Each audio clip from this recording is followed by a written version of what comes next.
Good evening, ladies and gentlemen, and welcome to historic Riley Park in beautiful Sumter, South Carolina, as we conclude a day of great baseball with this final night contest, a part of the South Carolina American Legion Baseball Championship Tournament. In this contest, the designated visiting team is Fort Mill Post 43, and the home team is Florence Post number 1. And now, ladies and gentlemen, let's meet our participants in this contest, beginning first with the visiting Fort Mill Post number 43. Leading off and playing in center field, ladies and gentlemen, number 4, T.J. McClooney. At second base, batting second, number 10, Jack Chanut. The designated hitter is number 9, Ethan Solnick. Behind home plate, it's number 1, Cooper Dow. At shortstop, number 19, James Knoll. In right field, it's number 3, Cooper Armstrong. On the third base bag, it's number 17, Braden Grogan. At first base, it's number 8, J.T. Lionheart. In left field, it's number 5, Jackson Burtis. And on the mound, it's number 28, Carter Powell. And ladies and gentlemen, the rest of Fort Mill Post 43.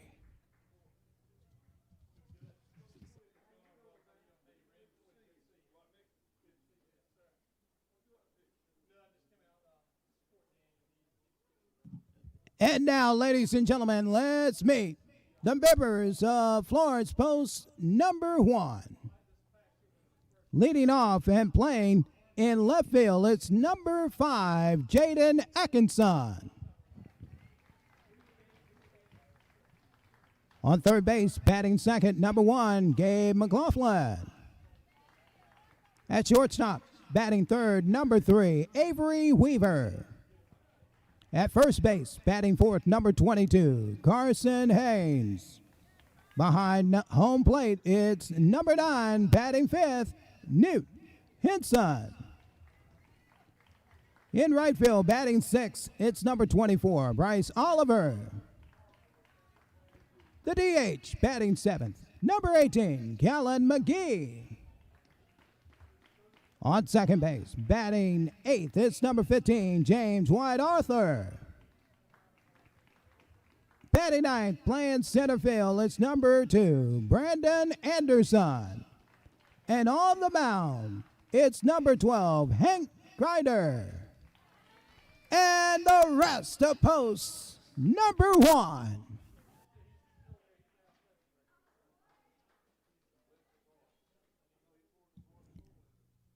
Down on the field at this time to provide our sportsman code. Ladies and gentlemen, please welcome our first vice commander, Miss Patricia Dandy. She is joined tonight by Mr. Donnie Daniels, who will provide our prayer immediately following our sportsman's code. All right, guys. All right. Repeat after me. I will keep the rules, keep faith with my teammates, keep my temper, keep myself fit, keep a stout heart in defeat, keep my pride under in victory, keep a sound soul, a clean mind, and a healthy body. Good luck, guys.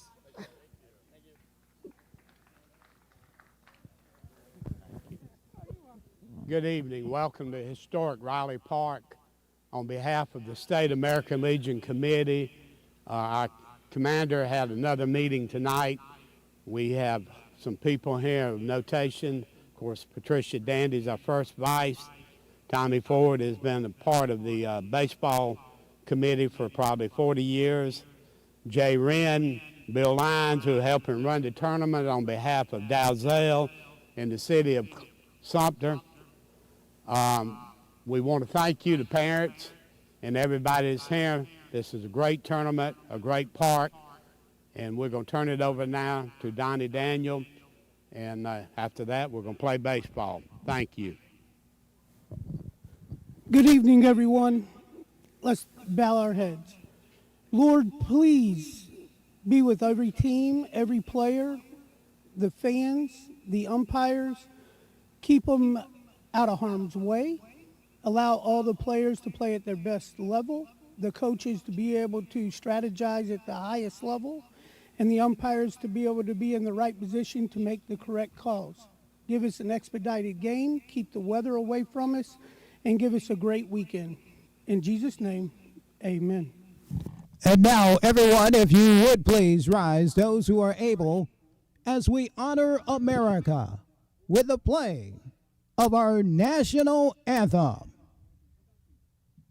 Oh, say, can you see by the dawn's early light what so proudly we hailed at the twilight's last gleaming, whose broad stripes and bright stars through the perilous fight o'er the ramparts we watched were so gallantly streaming, and the rocket's red glare, the bombs bursting in air, gave proof through the night that our flag was still there. Oh, say does that star-spangled banner yet wave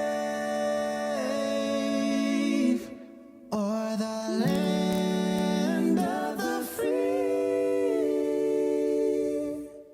and the home of the brave.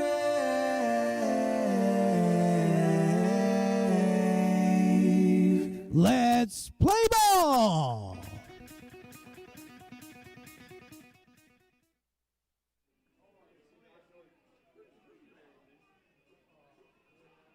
The deep end of the pool. Here's the starting lineups for Fort Mill Post. 43, leading off center fielder number 4, T.J. McClooney. Batting second at second base, number 10, Jack Shelnut. The designated hitter in the 3-hole be Ethan Solnick. Batting cleanup, the catcher, Cooper Deal. Batting fifth, shortstop, number 19, James Knoll. Batting sixth in right field, number 3, Cooper Armstrong. Batting seventh at third base, number 17, Braden Grogan. Batting eighth at first base, welcome back to the Frisbee Dog, number 8, J.T. Linhart. Batting ninth in left field, number 5, Jackson Bendis. And on the mound tonight for Fort Mill will be Carter Powell, number 25. So again, it's McClooney, Shelnut, Solnick, Deal, Knoll, Armstrong, Grogan, Linhart, Bendis.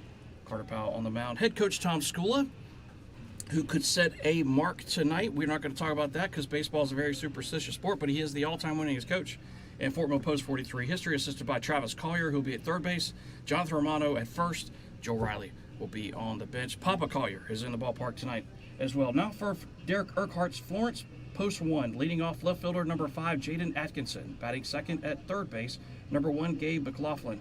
Batting third to shortstop, number 3, Avery Weaver. The cleanup spot belongs to first baseman number 22, Carson Haynes. Batting fifth behind the plate, number 9, Newt Henson. Batting sixth in right field, number 24, Bryce Oliver. Batting seventh, the designated hitter, number 18, Kaylon McGee. Batting eighth, second baseman, number 15, James Wyatt Arthur. Batting ninth in center field, number 2, Brandon Anderson. And on the mound tonight for Florence, Post 1, is number 12, Hank Grider. Again, it's Atkinson, McLaughlin, Weaver, Haynes, Henson, Oliver, McGee, Arthur, Anderson, Grider. On the mound, head coach Derek Urquhart, assisted by Rhodes Dickerson, Daniel Twitty, Zay Paul, Brody Cook, and of course Mike Ritchie and George Rigby. You got your athletic director, or at least he was. I'm not sure if he is now. I should have looked into that before I came on the air tonight. And then to George Rigby, longtime public address announcer. Why Mike lets him keep doing PA at Florence, I don't know. George is a lot. No, I'm kidding. He's got a lovely dog and a wife that tolerates him. I don't understand. Anyway, time for baseball. 16-4 Fort Mill against 19-4 Florence. Florence wearing the Cardinal jerseys, white pants, Cardinal hat, Black F on the front of the hat, outlined in white. On the back of the hat in white, it says Post 1. Fort Mill going with the Navy jerseys. Camo sleeves, gray pants, navy blue hat, FM on the front of it. As there's a baseball out on the track, and the home plate umpire of all people saw that. The home plate umpire looks like it's Gary Keller. If it is, this is a very veteran umpiring crew. If you missed the scores from earlier this afternoon, Rock Hill, wow, what a game they had. Come from behind victory as they upset Somerville in dramatic fashion. So congratulations to Coach Jeremy McCoy and the P34s. They have saved their bacon once again. They will play tomorrow afternoon. Somerville, unfortunately, their season has come to a close. And then the game before this one, Easley decided to pull the upset. They defeated Camden 4-3. First pitch of the ball game, off the inside corner, ball one. We're underway. A little bit late, 7:08 p.m. It's only 82 degrees, but the humidity here in Sumter is around 157%. The 1-0 to McClooney. Pitch swung on and ripped through the hole right side. A base hit. TJ McClooney gets it started quickly for Fort Mill. Just a scalded dog through the hole right side. Took something off speed off the outside corner and ripped it. So the leading man aboard for Jack Shelnut, playing second base tonight for Tom Skula. And the P43s. Tom's been on the coaching staff since 2009. Been coaching for a really long time. For Travis Collier, this is year 19. For Jonathan Romano, this is year number 17. And Joe Riley, I'm not quite sure the number. The pitch, inside corner, called a strike. Gary Keller was one of the umpires, or was supposed to be, the CAA tournament. The chance I got to work that tournament down at college at Charleston when my daughter was a student down in the Holy City. That was an experience. Throw over first, McClooney back easily. And actually buddies with Mike Ritchie and George Rigby. Love those guys to death. The only issue we have is that we live about 2.5 hours apart. That's really the only issue. The pitch, down low, missed. 1 ball and 1 strike. I do want to give a plug to the athletic director of Fort Mill High School, and I'm also humbled to call him a friend. Dwayne Hartzer was elected to the South Carolina Basketball Coaches Association Hall of Fame last night in Greenville. Congratulations, Coach. The pitch swung on, and this is ripped into the hole right side of base hit. McClooney, a big turn at second, but he'll drop anchor. Back-to-back base hits going the opposite way for Fort Mill Post 43. So first and second, nobody out for the designated hitter, Ethan Solnick. Now Fort Mill fans are going, well, then who's in right field? That would be Cooper Armstrong. Thus the issue for Coach Skula, because think about it, first baseman J.T. Linhart, that's an all-region outfielder, but he's playing first base. And if you look at our outfield, you got Jackson Bendis, who should have been an all-region player, and then T.J. McClooney in center field, he was an all-region player for Clover, and then right field Cooper Armstrong, who was an all-region player for Indian Land. A pitch squares around the bunt, pulls the bat back, ball bounces up there. They're going to ask, did he go? They say, no, sir. First and second for Fort Mill Post 43, nobody out. There are some cloudy skies about. The chances of rain fell to about half about 2 hours ago. It was about the 40 to 50% chance at about 2, 3 o'clock. Not anymore. It's between 10 to 20. The pitch, inside corner. He squared around the bunt, pulled it back, took a breaking ball off the back foot for strike 1. I am in the press box, but I'm kind of up the third base line, so I'm not directly behind home plate. The gentleman doing a great job over the PA. He's got the bird's eye view, so still getting used to this angle. Pitch from Greider. Skirts around a bunt, pulls it back, takes it for a ball. 2 balls and a strike to designated hitter Ethan Solnick. Coach Collier will flash the signs. The players will look at their wristbands. Some have it in their pocket, some have it on their wrist. It's called a wristband. Some have it on their belt. Maybe it's just called a band. What do I know? Not much, apparently. The 2-1 to Solnick pulls the bat back, pitch off the outside corner. That's an outstanding framing job by Newt Henson. He held it there for an extra beat, but that pitch was off the corner, and it looked like it had some arm side run to it. Greider needs an out. Fort Mill wants a run. Pitch to Solnick, outside corner at the knees with a fastball that'll load up at 3-2. They've done a lot of work to this field since the last time I was here. Now foul territory is artificial turf. So are the first and third baselines and home plate. The rest of the field is still natural grass and dirt. Pitch swung on and fouled off out of play third base side. We'll do it again at 3-2. The nasty-looking clouds are off in the distance, and I hope they stay there. The flag in left field was kind of starched about an hour ago while Camden was playing easily, but it's kind of quiet right now. Another payoff. Front door breaking ball missed. Good eye from Ethan Solnick. Ball 4, Grider walks Ethan. That'll load the bases. Nobody out for the cleanup hitter, catcher Cooper Deal. And that'll bring a visit to the mound by the pitching coach of Florence Post 1, who I talked to before the game tonight as well. And really, at this point in the season, there's really no secrets. Everybody's got a scouting report on everybody else. And we were talking about pitching and strong defense and what it's going to take to win this game. And really and truly, you look at it, and both teams basically just need to play their style of baseball. There's no reason to get complicated and kind of muddy the waters. And really, at this point in the season, really the trap that these young people fall into is, hey, this is the state tournament. I've got to rise above my normal ability. No, you don't. Play your game. You playing your game is what got you here. Stay within yourself. Play your game. Play your style of baseball. Fort Mill wants to play P43 baseball. We all know what that is. Tom School has made no secret about that over the years. Derek Urquhart, his team this year, both coaches love to look at what they have, and they modify their game plan accordingly. Derek Urquhart was bluntly honest about it. He said, we're really good pitching and defense, opportunistic hitting. They've won a lot of games doing it. More power to them. The pitch swung on, missed to Cooper Deal. And really, we're used to Florence being the big boppers, right? We're used to them being the Bronx Bombers of the PD region. Home run, home run, home run. They still have some power. Weaver has home run power, and I think Arthur does as well. So they still have that in their locker, but it's more of a bunting, double steal kind of stuff. The pitch swung on and popped. Right field, it's slicing, it's foul, and it's into the Florence bullpen. 0-2 to Cooper Deal. But I don't care how you slice it or what team you have. Anybody that goes 19-4 knows what the Sam Hill they're doing. So, and then Fort Mill, we started the year 0-3 and really going nowhere fast, but have won 13 games on the spin and 16 of the last 17. So you can make the argument these are the two hottest teams in the state, or at least two of the top hottest teams. Fastball high and inside, 1 and 2 the count.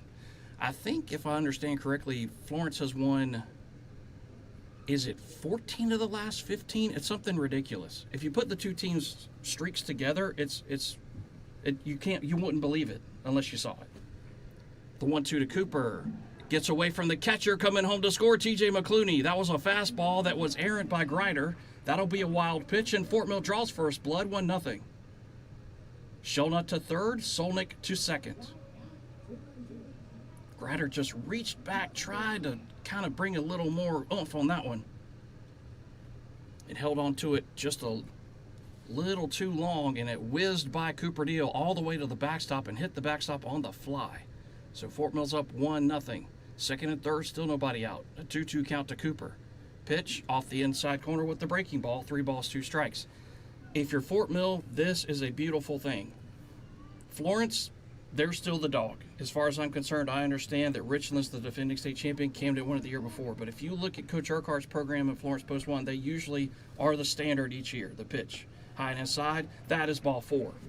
So Grider has yet to record an out. Fort Mill has a run. The base is loaded, still nobody out for James Knoll, the shortstop. And now Coach Skula wants a timeout, as we're going to have a courtesy runner for Cooper Deal at first, and that'll be number 6, James Carlin. There's also, you can follow the game also, I should say, on Game Changer. You can go to Fort Mill Post 43 Baseball, also Florence Post 1. I've kind of got both teams in there together.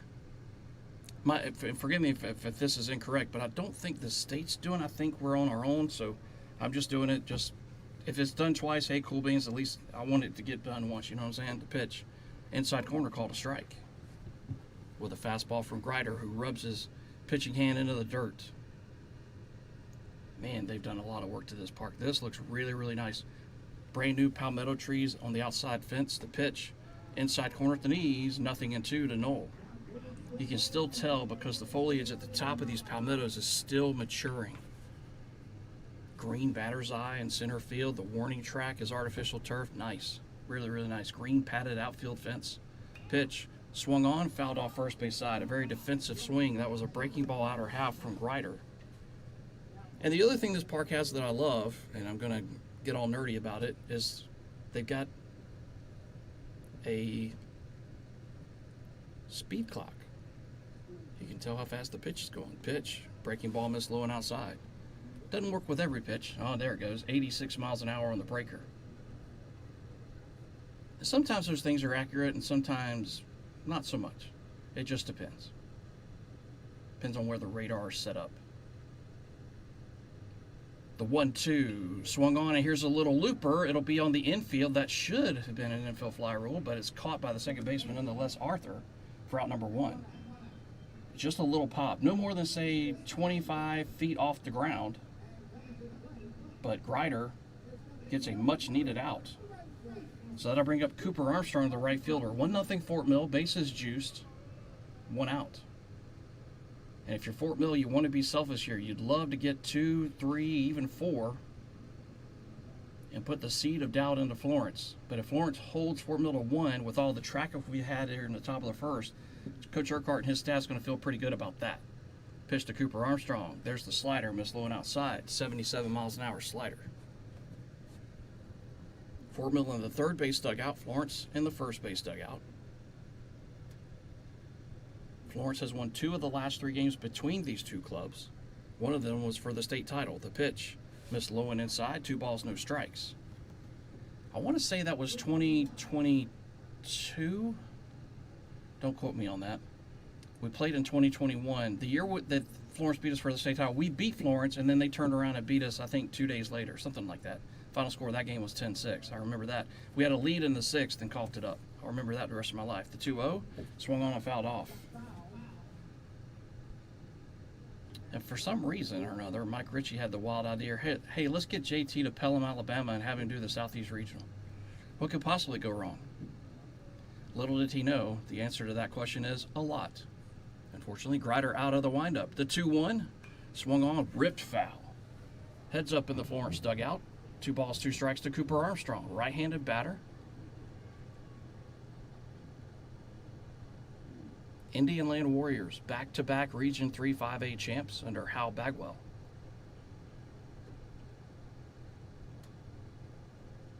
Two to Coop off the inside corner, and that ball came inside. It hit him. It actually hit the inside of his right arm, and that'll be a hit by pitch. Coming home to score is Jack Shelnut, and it's 2-0 Fort Mill. As Cooper, he literally lifted up both of his arms with the bat, trying to avoid any kind of contact whatsoever, and really it just barely clipped his right arm. But you could definitely tell the ball changed directions, and it called immediately by Gary Keller behind the plate. So the bases remain loaded, still 1 out for Braden Grogan, who takes a fastball right down Tom Hall Street for a strike. 2-0 Fort Mill on 2 hits, but Florence has assisted us. A walk and a hit batter. The 0-1 swung on, missed. Grider threw that fastball with a little bit of anger. He might be a little PO'd right now. Your first Linda Ronstadt of the night. That ball is around 90. The pitch right on the outside corner. Call strike 3, froze in. Perfect pitch right on the black. A rolling stone right on the black. He painted it 2 dead. That's the first strikeout for Grider, and that'll bring up JT Linhart.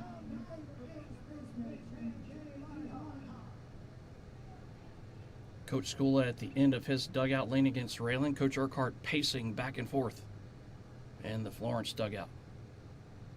First pitch to the Frisbee dog. Swung on and missed.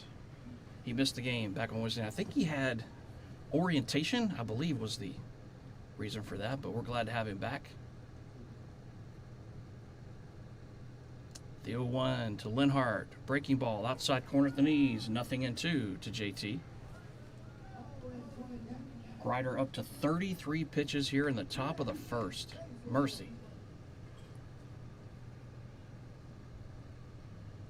The 0-2 outside corner. Call strike 3. And Grider gets him looking a little. Frozen pizza will retire the side. But Fort Mill picks up 2 runs on 2 base hits. There were no errors, and the bases were left loaded. We head to the bottom of the first inning. Your score, Fort Mill 2 and Florence coming up when we come back on the We Are Fort Mill Broadcasting Network.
First base will be JT Linhart. Jack Shelnut at second. James Knoll at third. Braden Grogan will play the hot corner. Your outfield from left to right, they affectionately refer to themselves as the no-fly zone, and when you watch them run, you can kind of get the idea. Jackson Bendis in left, TJ McClooney in center, Cooper Armstrong in right. The gentlemen in left and center field, those are your top two in stolen bases for Fort Mill Post 43. That's your leadoff guy and your 9-hole hitter. Cooper Deal behind the plate and on the mound. Former Nation Ford Falcon, Carter Powell, who is a tall, stocky young man, strong as an ox, first base side of the pitching rubber. Basically his array, the breaking ball sets up the fastball, which is above average, also has a change, also has a slider he'll mix in there from time to time. Due up here for Florence in the bottom of the first inning. Leading it off will be Atkinson, and he looks at ball one, fastball high and outside. Appreciate y'all making this a part of your Friday night. Hope everybody's doing well wherever you may be across the fruited plains. The 1-0, fastball high and inside, 2-0. Carter a little pumped up, as you would expect. This is the state tournament. Even though the first two games of the week were quote-unquote the state tournament, this is kind of the traditional setting. The pitch, fastball high and outside, 3-0, quickly to the leadoff guy for Florence. In years past, the state tournament was 5 days at a neutral site, and all the games were played there. And the Legion changed it this year, and I give them a tip of the cap for doing that. The 3-0, that pitch missed high, and a 4-pitch walk to Atkinson. So Carter Powell walks the first guy he sees here in the bottom of the first inning, and walking to the plate will be Gabe McLaughlin, the third baseman for Florence. And that's not what you wanted to see if you're Coach Skula in post 43. You get a 2-0 lead, then you walk the leadoff guy. But Carter Powell, I think if you look at where those fastballs are, he's pumped up. Coach Urquhart at third. The pitch, going to square around the bunt, bunts it right to Grogan, who jumps all over it, throws to first in time. The sacrifice bunt moves the runner to second with one dead. And that sacrifice, if you're scoring at home, would go 5-3 on the putout, and that'll take us to shortstop Avery Weaver. If I understand correctly, this young man's got some pop. I think he hit a home run the other night, and there was a post-game interview with Coach Urquhart, and he was pretty blunt, the assessment of his baseball team. He didn't really mince words in that interview. Pitch, slider, outside corner, called a strike. 78-mile-an-hour slider from Carter Powell. He basically said, we didn't hit the way we needed to hit. We pitched well, we defended well, we found a way to score runs, and that was great. That's what great teams do, and he's 100% right. That is what great teams do. The 0-1. Outside corner at the knees, 0-2. In fact, Fort Mill got out-hit back on Wednesday night by Somerville, but scored one more run. See, to me, the number of hits is like possession time in soccer. You can have it all day long and win that stat all day long. It doesn't mean you're going to win the game. You got to score runs. You got to get runners on and get them in.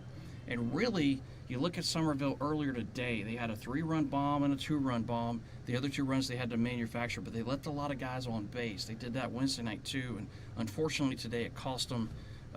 They had the bases loaded in the 7th with 1 out and lined into a double play, and that's how their season ended. Really tough, but congratulations to Rock Hill. Great job.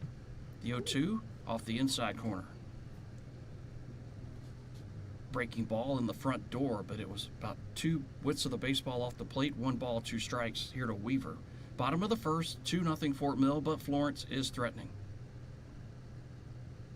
Average lead at second base for Atkinson. Pitch from Powell, swung on, and a rifle shot foul. First base side, it'll stay. 1 ball and 2 strikes. And we will definitely have a new state champion back, because the champion last year was Richland. And then Camden, who won it 2 years ago, they were upset earlier this afternoon by Easley. So congratulations to Easley. They beat Camden 4-3. It was 4-1 going to the bottom of the 7th. Camden scored 2 runs and then had runners at second and third and a chance to walk it off. Pitch, swung on, tapped foul. It'll stay 1 ball, 2 strikes here to Weaver. And the young man struck out looking at a pitch right down the heart of the plate for strike 3. And that your heart breaks for Stephen Carmen and the P-17s, the 2024 state champs. But, you know, that's the game of baseball. You got to find a way to get that big hit. And these playoff games, everything is magnified. Every mistake, every pitch, it's all magnified. The 1-2, outside corner, just missed. Oh, that's a great frame job from Cooper Deal. But in the art of fairness to Gary Keller behind the plate, did look a little bit off the plate. 2 balls, 2 strikes. What surprised me there is Weaver's ability to lay off that pitch. I mean, that was that 50-50. Pitch, outside corner, call strike 3. Oh, the first strikeout for Carter Powell, and he will kick some dirt around. That's his game. When he's going, he will strike you out, either with the curve, which was right there, or the fastball. 2 dead, runner at second. For the cleanup batter, that's first baseman Carson Haynes. And this young man is stocky. A lot of power in that left-handed bat, right on top of the plate. As the sun pokes its head from behind the clouds. Hadn't seen that monster all day. It's been raining and cloudy all the way here. Pitch swung on and hit high in the air, slicing out of play foul, third base side for strike 1. In fact, when we left the Milltown, it was a frog strangler. It was raining so doggone hard. I got drenched just walking to the truck, and it was only 30 feet outside of my apartment, and really just crazy. And then we're driving through it. We're going, there's no way we're playing. Then we get to Sumter, and there's not a drop. The 0-1 swung on, and this is fouled out of play. Nothing in 2, the count to Haynes. But we're thankful. We're very thankful that the sun is out, the rain stayed away, and we could get tonight in. Because that would have set up a nightmare scenario for the committee and for the teams and everything for tomorrow. You just don't want that in a state championship. The 0-2 swung on and a rifle shot right to James Knoll, who changed his position before the pitch was thrown. Coach Skula, Coach Romano, Coach Collier were all pointing, saying, hey, Shelnut cover the base, you stay in the 6th position, and that ball was hit right to him based off that adjustment. What a job by the coaching staff of Fort Mill Post 43, and that will retire the side. No runs and no hits, no errors, and a man left for Florence. We head to inning number 2. Your score is Fort Mill 2. And Florence, nothing. Other sponsors in 2026.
Press box up here. I was just thinking, who's the guy with the popcorn? Because I'm smelling popcorn. I'm going, who comes up here with popcorn? It's Steve-O, the guy who runs our scoreboard for Fort Mill High School, Fort Mill Post 43, made the trip here to Sumter, South Carolina. He's sitting beside me. The popcorn smells divine, but you don't broadcast while eating. Here's Bendis against Grider. First pitch backs him off the inside corner of the plate for ball 1. 2-0 Fort Mill's the score. Fort Mill left 3 on in the first. Florence left 1. So again, runners left on base. That's a stat you don't want to have a double-digit number in. Pitch swung on, fouled off first base side, a ball and a strike. But Steve-O moved here from the Phoenix, Arizona area about 4 years ago, give or take. He was doing coaching for baseball and football out there. Now he's doing it for Fort Mill High School, home of the Jackets, which I affectionately call home. The 1-1 to Bendis. Swung on, and this is hit foul and out of play right side. 1 ball, 2 strikes. And matter of fact, Coach Hartsoe inducted into the South Carolina Basketball Coaches Association Hall of Fame last night, and Fort Mill High School being named the winner of the Carlisle Cup for 2025-2026, the best athletic program in 5A Division II in the state. The pitch, high and outside, 2 balls, 2 strikes. If you can tell that we're a little proud of that, you're right. Because we beat out some really big schools with some really big budgets and a lot of great players to win that, and that's a testament to Coach Hartsoe, the staff, the administration, all the coaches, all the players, all the parents. 2-2. Swung on, missed. Grider gets the strikeout of Jackson Bendis. Back to the top of the order, TJ McClooney, beg your pardon. That's the third strikeout for Grider. So, been feast or famine for him so far, right? So, he gave up the couple of runs. Now he struck out 3 batters in a row. Here's McClooney, who ripped a pitch through the 4-3 hole and then came around to score the first run of the game. The pitch, breaking ball inside corner, called a strike.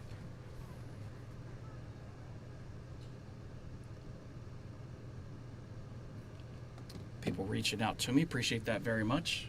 Appreciate all the support. Pitch, breaking ball, he spits on that one. 1 ball, 1 strike. Thank you for your support of Post 43 Baseball. Thank you for your support of the We Are Fort Mill Broadcasting Network and the One Nation Sports Network, Keith Cook. And thank you for your support of South Carolina American Legion Baseball. It means a lot more than you realize. The 1-1, swung on in a hard ground ball. Backhanded nicely by McLaughlin. He'll throw it across high. Got him. They're going to say the first baseman brought it down. Good job by Haynes. And 2 away. Not the greatest throw in the world by McLaughlin. It brought Haynes off the bag. But Double Deuces was able to jump in the air, come right back down on the bag. Bang, bang play gets McClooney. And that'll bring up second baseman Jack Shulnut. And what Grider wants is a 1-2-3 inning.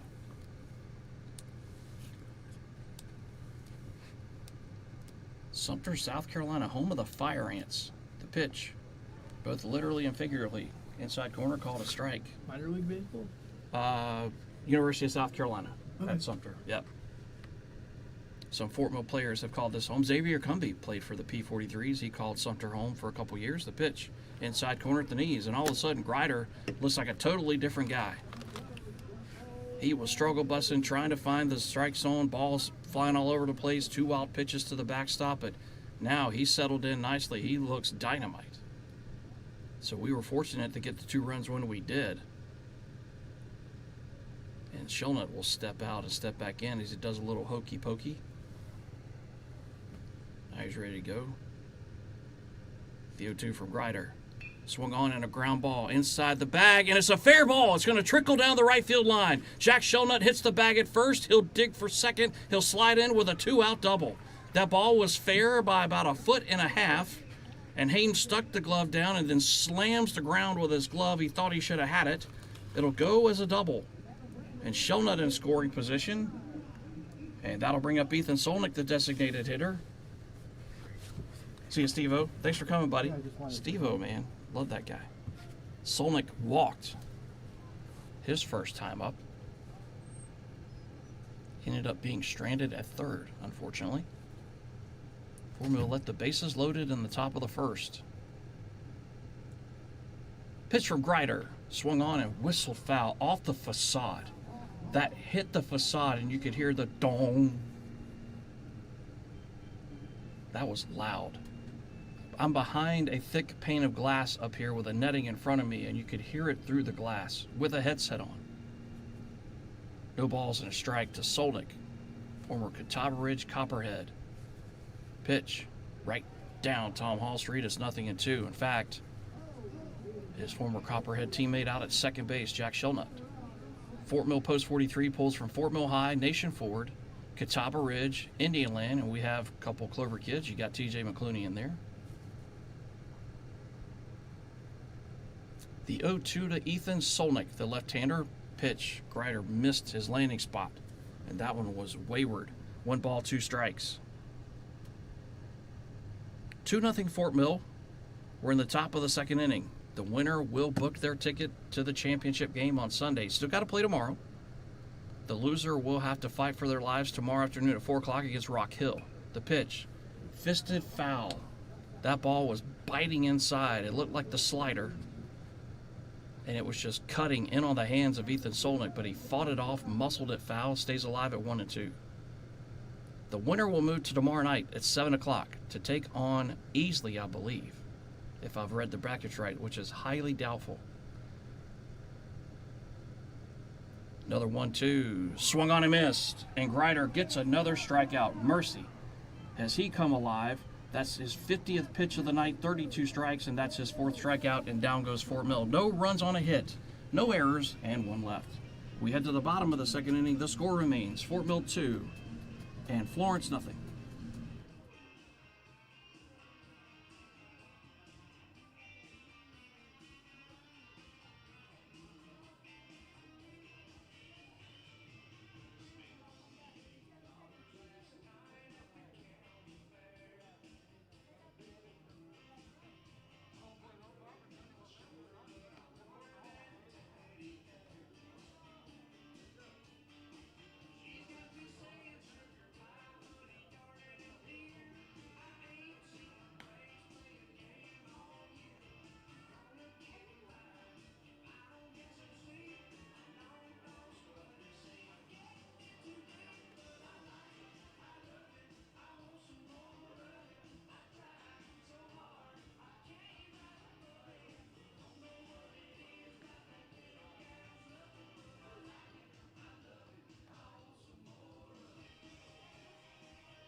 He calls everybody crazy kids. Bottom of the second inning, Carter Powell on the bump. It'll be Henson, Oliver, McGee, 5, 6, and 7 the order for Derek Urquhart and Florence post 1. First pitch is swung on and fouled out of play.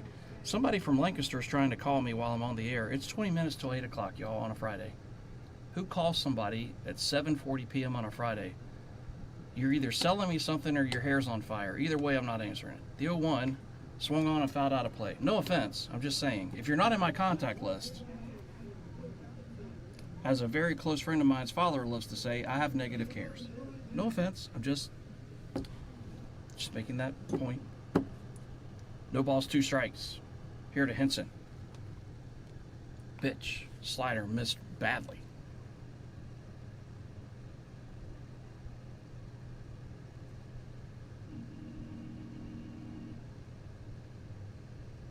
One ball and 2 strikes. The leadoff man here in the bottom of the second. The pitch, that 59.5 footer on the inside corner, evens the count at 2-2.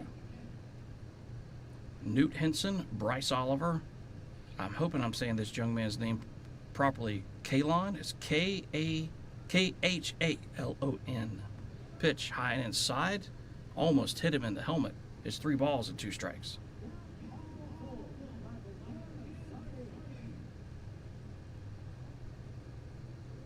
Nobody on, nobody out, bottom of the second. 2-0 good guys. Well, I'm the voice of Fort Mill, so I probably need to stop saying that because we got Florence folks listening to us tonight, so apologies for that. The 3-2, outside corner, just missed low, ball 4. Good eye. That was pitch number 21 for Carter Powell. That's the second walk issued by Carter. And walking to the plate will be the aforementioned Bryce Oliver, the right fielder. We'll have a courtesy runner at first base for Florence. And that appears to be number 19. And let's see, that gentleman, is it Coscetti? Coscetti. Appears to be the young man's name here. Let me look to verify that here. Just one moment, please. Pitch, outside corner, missed low for ball 1. Actually, I don't see a 19 on the lineup card that Coach Urquhart gave, but I'm going to assume that's him. If it's not, we can always make that change. It's not really here nor there. Pitch, breaking ball in there for a strike. Good pitch from Carter Powell. 1 ball, 1 strike. Coach Urquhart loves to flash the signs the old school way.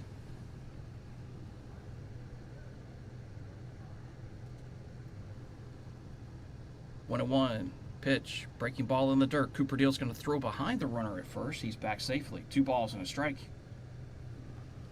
To Oliver, who is another just giant of a human being. You can tell that he's a powerful young man. It's 2-1. Fastball right down Tom Hall Street. It's 2 balls, 2 strikes. Florence has the leading man aboard. Fort Mill has the lead by 2. Being bluntly honest, could have had more, should have had more, but Grider, tip your cap to him, then struck out the next 2. 2-2 swung on and ripped into right field. It's a base hit. Splitting the outfielders, hitting the bag at second on his way to third. I believe that's Cassetti. And he will reach third easily. Boy, he's got wheels. Wow. Boy, he hit the bag at second and was off like a rocket. So runners at the corners, still nobody out for McGee. So Florence with a chance to dent the scoreboard.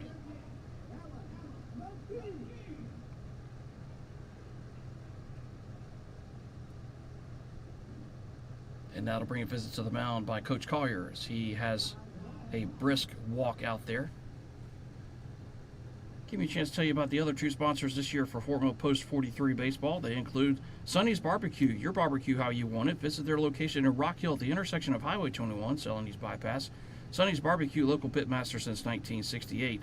And Coltharp Incorporated, whether it's grading, hauling, demolition, dirt, screen material, or landfill, contact Coltharp today at coltharpinc.com or call them at 803-396-3989. All proud sponsors of Fort Mill Post 43 baseball. And Coach Collier's talking the entire infield, and he's taking a sweet time. Mr. Keller's going to have to walk out there and break it up. There's three ways you can follow the game tonight. It's on Game Changer. You can go to Florence Post 1 or to Fort Mill Post 43, either one. I'm on the air with MixLR, or the Mixler app as they call it in England, and also my man Brock from the city of Sumter. He sent a link out that is on YouTube, so that's pretty cool. Pitch to McGee, in there for a strike. They got the runner off the base at first, but he gets back. Oh, man. Oliver almost got picked off. He was inches away. And Coach Urquhart held up both hands going, hey, whoa. And he pointed to his head going, hey, think, and then did the double fist to tell him there's nobody out.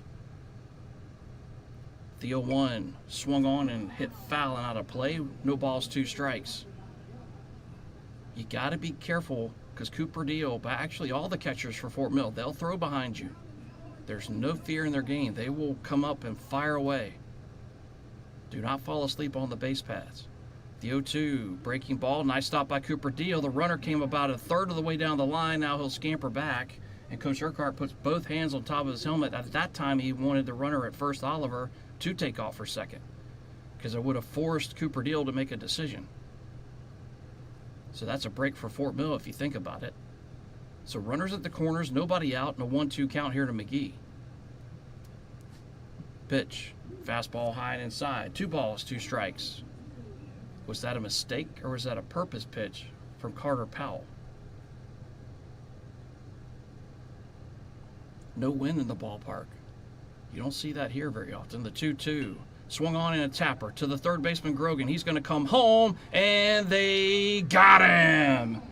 A fielder's choice. It'll go 5-2 on the putout. The runner is out at home. Runners at first and second and 1 out. What a play by Braden Grogan. That is a dangerous play to make. You got to be absolutely certain with your throw, and a great job by Cooper Deal. Made the catch, gave the runner a lane, and then just flashed the leather down and got him right before he got to the plate. Great job defensively by Fort Mill. So now first and second, 1 out for James Wyatt Arthur. Right-hander, the pitch. Fastball high and outside for ball 1.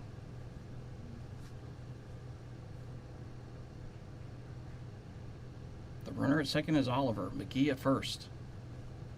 Bottom of 2, 2-0 Fort Mill, but Florence is threatening. Pitch, missed high.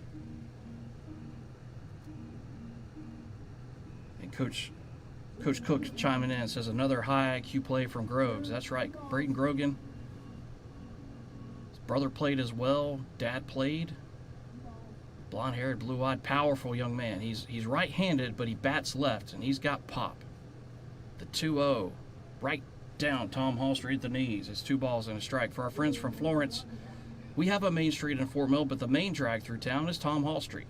So when I got on the air 10 years ago, much to the dismay of everybody in the town of Fort Mill, that's what I started saying. The pitch swung on and fouled over our heads, and out of the stadium, it's 2-2. my mentor, Steven Stone. Everybody calls him the Stone Man. Stone Man's Dance Party. If you were up in the middle of the night and you listen to the radio, his syndicated show, he told me, Johnny, come up with something unique. And so that's what I came up with. Pitch, outside corner at the knees. Oh, frozen pizza for out number 2. What a perfect pitch. That was the changeup from Carter Powell. What a perfect time to throw it. Hit the outside corner at the knees. And all Mr. Arthur can do is kind of shake his head and walk away. 2 dead for the 9-hole hitter. And that is Brandon Anderson. I hope that's Brandon. It says B-R-A. I hope so. It's kind of hard. Is it an A or an E? Somebody will let me know. Trust me. It's all good. And now time is called by Mr. Anderson. Runner at second is Oliver. McGee at first. The tying runs are on base. Here for Florence. Pitch from Powell. Fastball right down the heart of the plate for strike 1. And that one had some giddy up on it. Almost touched 90. Just a little Linda Ronstadt. A little Blue Bayou. If you know, you know. The 0-1 to Anderson. Good frame drop from Cooper Deal, but that pitch was off the outside corner. And it gets a little ooh and ahs from the fans, and that's the thing. Anytime they see the ball hit the catcher in that spot, right, they think, oh, that's a strike. No, it's where the catcher's set up, and sometimes they're not on the corner. Pitch, high and inside, 2 balls and a strike. Carter Powell's next pitch will be number 40. 21 strikes, 18 balls. 1 hit, no runs to this point, 2 walks, 2 Ks. The 2-1 swung on and fouled straight back our way. And now deuces are wild. 2 runners on, 2 balls, 2 strikes, 2 outs. We're in the second. It's 2-0 Fort Mill. Nolan Collier will throw the ball back over to the catcher, Cooper Deal, who hands it to Mr. Keller behind the plate. Pitch. Call strike 3 on the inside corner. And that is the 3rd strikeout of the night for Carter Powell, and that will retire the side. We got away with it, y'all. No runs on a hit, no errors, and 2 men left on. That's 3 left on for Florence through the first 2 frames. That will not make Kurt Urquhart very happy at all. 2-0 Fort Mill as we head to the 3rd.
He wrote me right back and he said, you are good to go, and that means a lot. It means a lot more to the families and the followers of Fort Mill Post 43 than you realize. It's really something that you don't really think about till it's not there, and then people miss it, and you're just like, hey, we want to follow these young men. Cooper Deal will lead it off against Grider. He looks at ball 1 off the inside corner, and really, like Mr. Young, like Zach Young's grandfather, this is his avenue to follow his grandson, and that's what it's all about. It's got nothing to do with who the broadcasters are or whatever, or where the event is. It's about being that channel and being that conduit, if you will, between the fans who can't be in the stadium and follow these young men's lives and be a part of them in some way, shape, or form. It matters a lot. And just humbled to be the person to be able to bring it to you. I really am. I just happen to be the lucky SOB to sit in the chair. The 1-1 off the inside corner is 2 balls and a strike to Cooper Deal. Might not be the most talented guy in the world, but You listen long enough, you can tell three things. One, I love these kids. Whether it's Fort Mill, Florence, doesn't care. I love all these kids. I think what they're doing is great. The 2-1 off the outside corner, 3 balls and a strike. The second thing is, I love the game of baseball. I am a nerd when it comes to the game of baseball. I'm all up in it with the rules and certain plays and looking at certain things every single day of the year. Even during football season, I love me some baseball. The pitch swung on and sky high. It'll be a can of corn for Anderson. I think it's going to kiss off the moon on its way down for out number 1. Good grief, that ball was popped. A major league pop by Cooper Deal for out number 1. And the third thing is, if you haven't picked up, straight shooter. Yes, I'm on the air for Fort Mill Post 43, but you can ask Mike Ritchie and George Rigby and the folks from Florence. Not their first time hearing me. I'll tell you, good, bad, or ugly, exactly what I'm seeing. I'm going to paint the picture as best I can, whether it helps Fort Mill or hurts Fort Mill. It's not about that. The pitch, breaking ball right on the inside corner. That's a nice pitch from Grider. My job is to paint the picture. Whether it's controversial or whatever, that's up to you guys. I'm not my circus, not my monkeys. The pitch, inside corner, called a strike. It's 0-2. If y'all think it's controversial, cool beans. That's got nothing to do with me. So, no balls and 2 strikes here to James Knowles, shortstop tonight for Fort Mill. The pitch, missed low and outside for ball 1. I want to say hello to Alex Smith, former Nation Ford Falcon. He said him and Lawson are watching the game at the beach, and says Lawson will be back for the game tomorrow. Lawson Smith, the normal shortstop for Fort Mill. Normally James is at second, sometimes at third. It just depends on the situation. Lawson Smith, slick infielder. That young man is slick. The pitch, swung on, slow roller. Charging is McLaughlin. Off balance throw to first. Nice job to hold the bag by Haynes. Not an easy play at all. 2 dead. And that'll bring up Cooper Armstrong. 2 things about the Smith boys. Alex Smith, I'm pretty sure he came out of his mother's womb 3 for 4 with an RBI and 2 runs scored. I'm almost certain of it. The kid can hit. He's been hitting the baseball every single time for 4 years at Nation Ford High School. He's going to have a great college career, no doubt in my mind. Lawson Smith, a coach's son. His father, Mike, used to be an assistant at NAFO. Lawson Smith, a really slick shortstop. He can be a hitting machine, too. So those 2 guys, pretty good ball players. Pitch called a strike to Cooper Armstrong. Nobody on, 2 dead. 2-0 Fort Mill's the score. We're in the top of the 3rd. The 3rd and final game of the day here at Riley Park. The pitch swung on and hit right back through the box into center field. It's a base hit. Cooper Armstrong's first base hit of the night. That'll be base hit number 4 on the night for Fort Mill. So a 2-out RBI opportunity for Braden Grogan. And Alex and Lawson, hope you guys have a wonderful time at the beach, but please, please, please be safe. Above all else, please stay healthy and happy. That's the most important thing. Can you tell I worry about these young men? I worry about all of them. Whether they're kids in my locker room or not, I worry about all of them. The pitch swung on a foul back to the screen, and I had somebody recently say, how many kids do you have? And I said, well, biologically, I have a daughter, and then I have about 250 sons, is kind of how I look at it. These young men, I think the world of them, and I try to do everything I possibly can to help them in any way, shape, or form. I don't give a rat's butt and a rolling donut what high school you went to. The pitch, missed low and outside, 1-1 the count. I think being the voice of the Jackets and Keith Cook being the voice of the Falcons, sometimes it gets misconstrued that we wear those colored glasses all the time. We don't. We're about one thing, and that's the town of Fort Mill. We're doggone proud to be from Fort Mill. We are Milltown proud through and through. The 1-1, runner takes off for second. The pitch is swung on and missed. The throw down sails into center field. That'll be the first error of the night on Florence, and that's a very uncharacteristic error by Derek Urquhart's team. So it'll be a swing and a miss. That'll be strike 2 on Grogan. It'll be a stolen base for Armstrong, and then an E2. I don't really think it was the catcher's fault. I think you got to knock that ball down. But the throw was to the first base side of the bag. Now a wild pitch, a balk, something scores the run. 1-2 to Groves. High and outside, 2 balls, 2 strikes. Big thank you again to Brock, City of Sumter. It's got the live stream going on the YouTube. That's awesome. That is awesome. The 2-2 to Grogan off the end of the bat. Just capped it foul. Scattering are the Fort Mill Post 43 players. Nolan's got a big smile on his face. Tom's trying not to smile. They just scattered. Caden Stevens kind of joking with Cooper Deal, and James Carlin's laughing. That ball just kind of went sort of parting of the blue sea down there. Pitch to Grogan, swung on and high fly ball, fairly deep, but Atkinson backs up. He says he's got it, and he does, and that'll retire the side. No runs on a hit, no errors, and one left. We head to the bottom of the third inning. Your score remains Fort Mill 2 and Florence nothing.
We head to the bottom of the third inning. 2-0 Fort Mill is the score.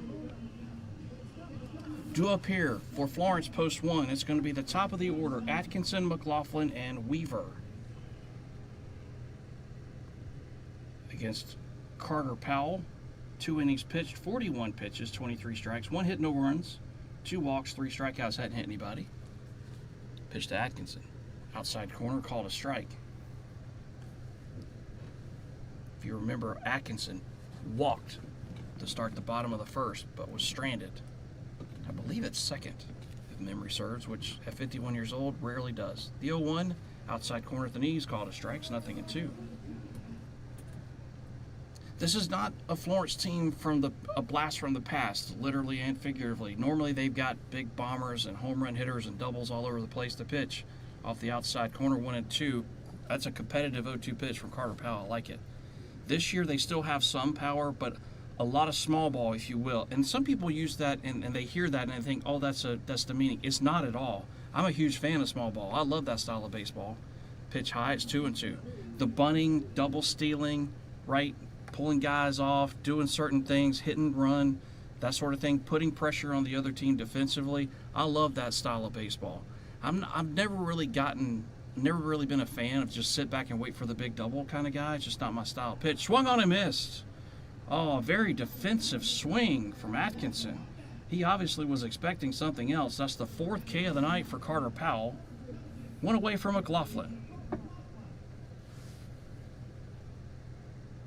Matter of fact, if you look at Coach Jop Blackwell, his style of baseball, former Nation Ford head coach and Catawba Ridge assistant coach Michael Lewis, his style of baseball, that small ball, a lot of stolen bases, I love it. I think it's fun. Pitch, outside corner at the knees, called a strike by Mr. Keller behind the plate. I'm pretty sure that's Gary back there. A lot of respect for Mr. Keller. He's earned it. He's back there. I think he's called a great game so far, both sides. The 0-1 from Powell. Same pitch, same spot, same result, 0-2. The thing about Gary I love the most, though, from a broadcaster's perspective, is he makes the call immediately. He still has that little delay with the timing, but he doesn't wait a half an hour. He gives you the call immediately so you can move along with the broadcast. Breaking ball inside corner, frozen. A little frozen pizza, and I don't think McLaughlin liked that call. That is strikeout number 5. Might have been a bit high. I'll let you guys decide who are watching the stream. 2 away for the 3-hole hitter. That's Weaver. Be careful with this guy. He does have home run power. Coach Urquhart stands in the third base coach's box with his hands on his hip with a scowl. The pitch, slider miss low and outside. It's 76 miles an hour for ball 1.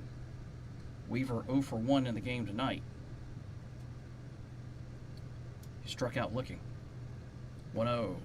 Fastball high and inside. 2 balls and no strikes. 2-4-0 for Fort Mill. 0-1-1 for Florence. The 2-0 to Weaver. Swung on and hit high in the air, but it'll be a can of corn out there for Jackson Bendis. He'll circle underneath it. He'll wrap leather around it, and Florence goes 1, 2, 3. And we played 3 complete. Your score is Fort Mill 2, Florence nothing. Back after this short timeout, the We Are Fort Mill Broadcasting.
Nauseating thought to think about. Yours truly, before my massive back surgery in 2008, spent a lot of time line dancing. Yes, really. Back in the 90s, there was a place in Greenville, South Carolina, where I was born and raised, called Scuffletown, or it used to be called Scuffletown. It's no longer in existence. And we would go there Thursday, Friday, Saturday nights, and we would line dance. And it had sawdust on the floor and peanut shells and all that stuff. It looked like your normal honky-tonk from Texas. It was a great time. Here's Linhart against Grider. He squares around the bunt, and the pitch goes all the way to the backstop for ball 1. It'll be Linhart, Bendis, and McClooney. Yes, I would wear Levi jeans with black suede cowboy boots. Had a black suede cowboy hat. It looked like a broomstick with a cowboy hat on. The pitch swung on and roped into center field. Anderson's got a bead on it. He'll squeeze it for out number 1. And that'll bring up the 9-hole hitter, Jackson Bendis. Jackson is 0 for 1 in the game tonight. He struck out swinging his first time up. Every time he steps into the batter's box, the first thing I do is look at where the third baseman is to see if the third baseman is behind the bag. Because if he is, and now he's taking a couple steps back, he's on the lip of the grass. JB, man, he's such a good bunter. The pitch. Check the swing on a fastball high and outside.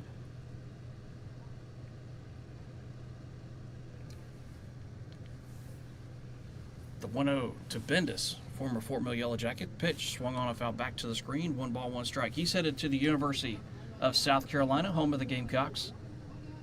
I'm a Clemson graduate. People think I hate the University of South Carolina. I don't hate anybody.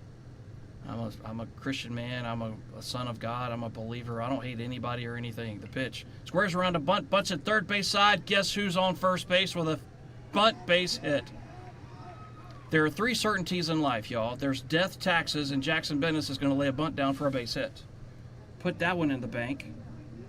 JB just doing JB type things. A runner at first, back to the top of the order, and TJ McClooney. And now if TJ reaches and you get the 2 fastest runners on our squad on bases, if you're watching the video on YouTube, have some fun. If somebody hits a base hit, watch these guys go 180 feet. It's a joy to watch. They can absolutely fly. Pitch to TJ, right down the heart of the plate at the knees, called a strike. Got a message, too, that Mama Jen Collier said she's so glad that we tuned in just in time for the line dancing story. Isn't that just a nauseating image? Me in a cowboy hat dancing? That's just awful. The pitch, tried to check his swing. I don't think it mattered. The pitch was called a strike, I believe. It's 0-2 either way. And yeah, it's just one of those things where it was a lot of fun. That was what you did back in the late 80s, early 90s. I'm 51 years old. That's what you did back then. It was the whole thing. The 0-2, high and outside. 1 ball, 2 strikes to TJ. Mama Jen Collier, the beloved First Lady of Fort Mill High School baseball. People ask us who our fearless leader is. Well, Travis Collier's our head coach, but our fearless leader is Mama Jen Collier. We all know the hierarchy. Everyone understands that. The 1-2, runner takes off for second. The pitch is swung on a miss. It's a strikeout. The throw down will trickle into center field, give Jackson Bendis another stolen base. It'll be another strikeout for Grider, however. That was his 76th pitch. That was strikeout number 5. So Fort Mill's going to dip the scoreboard here in the top of the 4th. Going to have to do it with 2 outs for the second baseman, Jack Shelnut. And that's the thing that I really want to tip my cap to all these coaches' spouses. Whether you're the wife of a coach, the husband of a coach, or the children of a coach. There's a lot of sacrifice that goes into that. The pitch inside corner of the knee is called a strike, and it can't be overstated. The sacrifices that they make, not just with time, but with schedules, missed events, lost sleep. There's so much that goes into it. Wouldn't be possible without them. So a round of applause. We tip our cap to you. Can't say thank you enough for sure. The pitch inside corner called a strike. It's 0-2 to Shelnut. I don't think Jack really likes that call. Jack is 2 for 2 tonight. Carter Powell is pacing in the dugout like a dog about to pounce on a 3-legged cat. He's got a scowl on his face. That's one intense dude. The 0-2 to Jack, high and outside. 1 ball, 2 strikes. But really, the families of coaches, the coaches spend a lot of time with players and watching film and operations and administration and that sort of thing. And it takes a village. It really does. And the village in the town of Fort Mill, we're kind of jaded in our opinion, but we're pretty proud of ours. The pitch swung on, Tapper, foul. 1 ball, 2 strikes. And part of that comes from the fact of look at the great players that have come through the Milltown over the last 10 years. And night to Layla Collier, the princess. Night, Lele. Uncle Turner loves you. Daddy's team's up 2-0. You can go to sleep. Sweet dreams. Night. 1-2 to Shelnut. Swung on, hit off the end of the bat, hit the bag. Nice backhanded stab by Haynes, and he'll win the race to the bag. Another scalded dog off the bat of Jack Shelnut, but it'll be a 3 unassisted, and that will retire the side. No runs for Fort Mill on a hit, no errors, and another man left on. That's starting to become a little worrisome for Fort Mill as we head to the bottom of the 4th inning. It's 2-0, post 43.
Head to the bottom of the 4th inning. 2-0 is the score.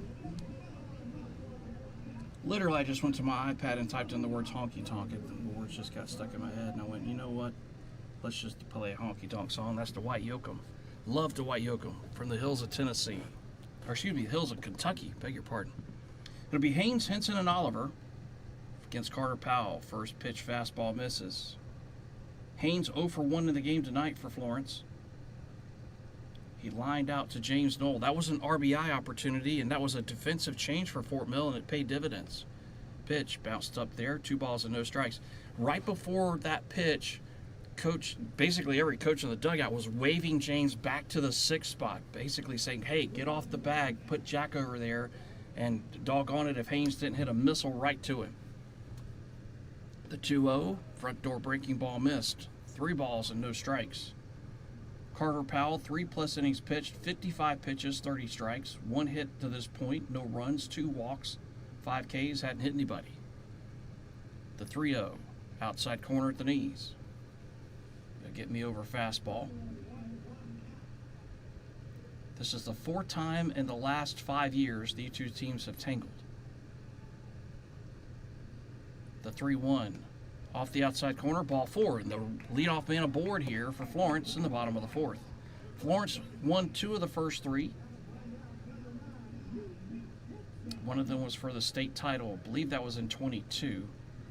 Fort Mill won the first meeting that year in the state tournament, then Florence returned the favor. Fort Mill has played for the state title twice since 2019. Unfortunately, lost both times. Been close, but not quite there. The pitch called a strike, 0-1. The winner of this game will kind of be in the catbird seat, really, because they'll be the only undefeated team left in the tournament. And we'll start talking about that as we work our way through this inning of baseball. The pitch, slider, missed low and outside, a ball and a strike. Started with 8 teams. 2 teams were eliminated on Wednesday night. And Sumter was one of the first teams eliminated, and so was, oh gosh, my mind just went blank. The pitch swung on a foul back to the screen. They lost at Camden. Good heavens. Can't think of who it is. My mind just went completely blank. And then 2 teams have been eliminated today. Camden, who won our league, they got eliminated earlier today by Easley. The pitch swung on and fouled out of play, stays 1-2. And then in the first game of the day, which was a back-and-forth affair between Rock Hill and Somerville, which was a slugfest, and Rock Hill came from behind and downed Somerville. Somerville had the bases loaded and 1 out in the bottom of the 7th and then lined into a double play. The 1-2 checked his swing. They appeal. They say he went.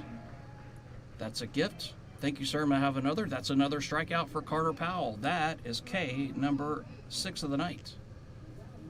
So 1 out for Oliver. I want to say hello to Nation Ford assistant coach and former Fort Mill Yellow Jacket great A.J. Jaworowski, the one kid's name who nobody could ever say correctly, and I had to practice it. First pitch, right down Tom Hall Street for a strike. Oliver is 1 for 1 in the game tonight. It's Jaworowski, and so many people wanted to say Jaworski. It's not. I believe it's Polish. It's Jaworowski. The 0-1 swung on and missed. Ball bounces away from Cooper Deal. He'll throw down to second, but moving up 90 feet will be Haynes.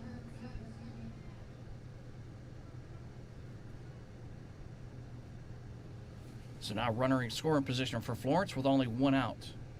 And Oliver in the 6th hole tonight, playing right field for Derek Urquhart, who I believe is in the University of South Carolina Columbia Hall of Fame. Baseball great, been around the game basically his whole life. The pitch bounces up there all the way to the backstop. Now Haynes will move to third.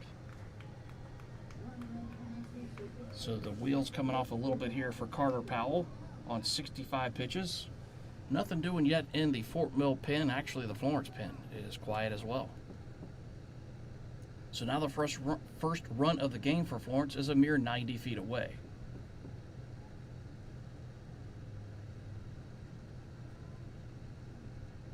Powell, deep breath out there on the bump. The 1-2, breaking ball, boy, just missed. Cooper Deal wanted it. 50-50 call goes the way of post 1. 2 balls, 2 strikes. To the stocky right-hander. Got a slightly open stance. 2-2 from Powell. Swung on, hit off the end of the bat foul. We'll do it again at 2-2. We're at Bobby Richardson Field, Sumter, South Carolina, home of the Fire Ants. Florence, not really that much of a drive to get here. From the mill town, it takes about 2 hours, give or take. The 2-2 off the outside corners, 3-2. Not by the flight of the crow, but because of the route you have to take to get here, that's what makes it a long drive. You basically kind of worm your way through Lancaster into Kershaw, kind of come through that way through Heath Springs and all of that. You can't get on 77 into Columbia and come back out if you want to, but who wants to do that?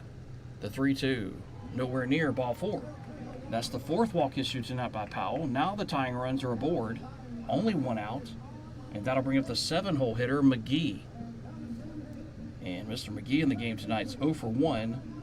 He grounded to a fielder's choice. He hit into the play that Grogan made. It ended up being a 5-2 fielder's choice, and the base runner was gunned out trying to score. That'll bring a visit to the mound by Coach Collier. He'll bring a towel with him, because you can tell from here that Powell is just pooling sweat. 69 pitches, 38 strikes. This is his second start of the week.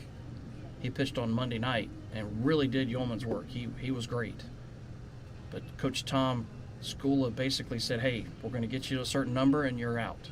Because he wanted to save Powell for just this situation right here. And so far, to get us into the bottom of the fourth with a 2-run lead, you got to admit it. Carter Powell's done his job to this point. This is what you wanted him to do.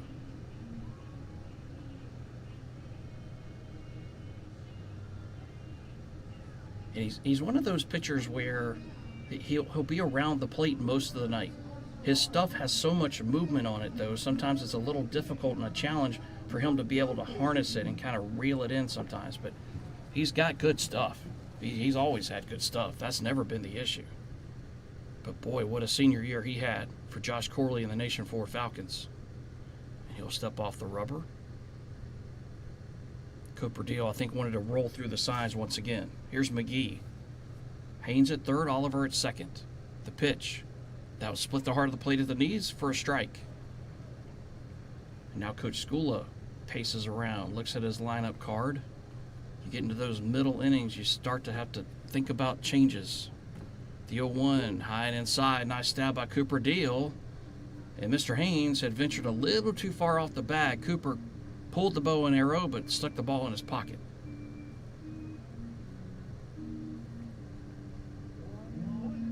One ball and one strike to Mr. McGee. And Powell wants a fresh baseball. Mr. Keller will oblige as he reaches down for the rosin bag.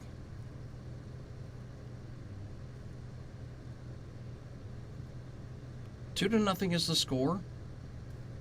Fort Mill scored both of our runs back in the first. It left the bases loaded. Should have had more, honestly. But Grider struck out the next two to end the frame. The 1-1, fastball missed high, 2 balls and a strike. And still nothing doing in the Fort Mill bullpen. That will probably change here in just a little bit, I would imagine, because Powell's got to be about out of gas. The pitch is swung on and a line drive. This will score the run. Cooper Armstrong will make the catch. He'll fire it in. Scoring easily will be Haynes. It'll be a sacrifice fly for McGee, and the lead's been cut in half. It's 2-1. Great ABC baseball by Florence. And Cooper Armstrong came up firing, and when he went to plant that back foot, it slipped out from underneath him. So the relay throw was basically a 55 hopper to Shelnut. He was trying to gun it home, but really he wouldn't have gotten Haynes. There was no way. So give Florence the run. It's now 2-1 Fort Mill. Now a runner at first, 2 away for Arthur. Pitch to him is fouled out of play. Wow, that one's off the facade. Boy, they're just killing this building. James White Arthur tonight is in the book 0 for 1, struck out looking. Dear friend just told me that it's 3-2 Baltimore over my beloved Atlanta Braves. That's not good. Pitch, swung on, popped. Foul territory, Cooper Deal near the stands, but it will go out of play foul. 0-2. The count to James Wyatt Arthur. The loser of this game will play Rock Hill tomorrow afternoon at 4 o'clock here at Riley Park. The winner will play Easley at 7. The 0-2 swung on and missed. Oh, what a huge strikeout for Carter Powell as he kind of thumps his chest, and rightfully so, and that gets him. But Florence picks up a run without the benefit of a hit. There were no errors, and there was one left. We head to the 5th inning. Your score is Fort Mill 2 and Florence 1. Back after this short.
We head to the top of the 5th inning, everybody. It'll be 3, 4, and 5 in the order for Fort Mill. Ethan Solnick, Cooper Deal, James Knoll against the starter, Mr. Grider.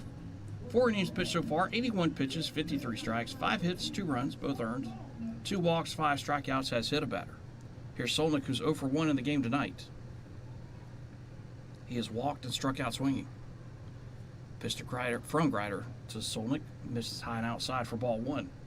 Fort Mill with 5 base hits, 2 runs, but again, this was something that happened against Somerville back on Wednesday night. We scored early and then went kind of the swoon, basically, and we're kind of in the middle of that now. The pitch, 59.5-footer, bounces up there, 2 balls and no strikes, and really, we need to come out of it. We got to get that run back.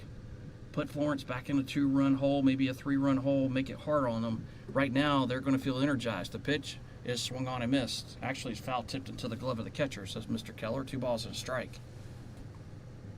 Because if you're Florence, you got to feel pretty good. You got to run back. You cut the lead in half. You got a guy who's dealing. The pitch, bottom of the zone, missed low. Ethan Solnick. I tell you something, Blanchette and Solnick, their eye at the plate is just something else. Actually, it's more than just those guys. There's so many guys. They just really know the strike zone down to the millimeter. Pitch. Outside corner, called a strike. 3 balls, 2 strikes to Solnick. We just need to get a couple of base runners on, get that 1 hit, start moving people around. The 3-2, fisted foul, stays alive at 3-2. Kind of felt like early on, 2-0, you didn't really feel comfortable. Didn't think 2 runs would win it. I still don't think 2 runs wins it. Could be wrong. I've been wrong many times before. Just don't see it. Pitch inside corner, call strike 3. Oh, perfect pitch from Grider. That is K number 6 of the night for Hank. So 1 away for Cooper Deal, the catcher tonight for Fort Mill. Cooper is in the book 0 for 1. Cooper has walked and flown out to center field.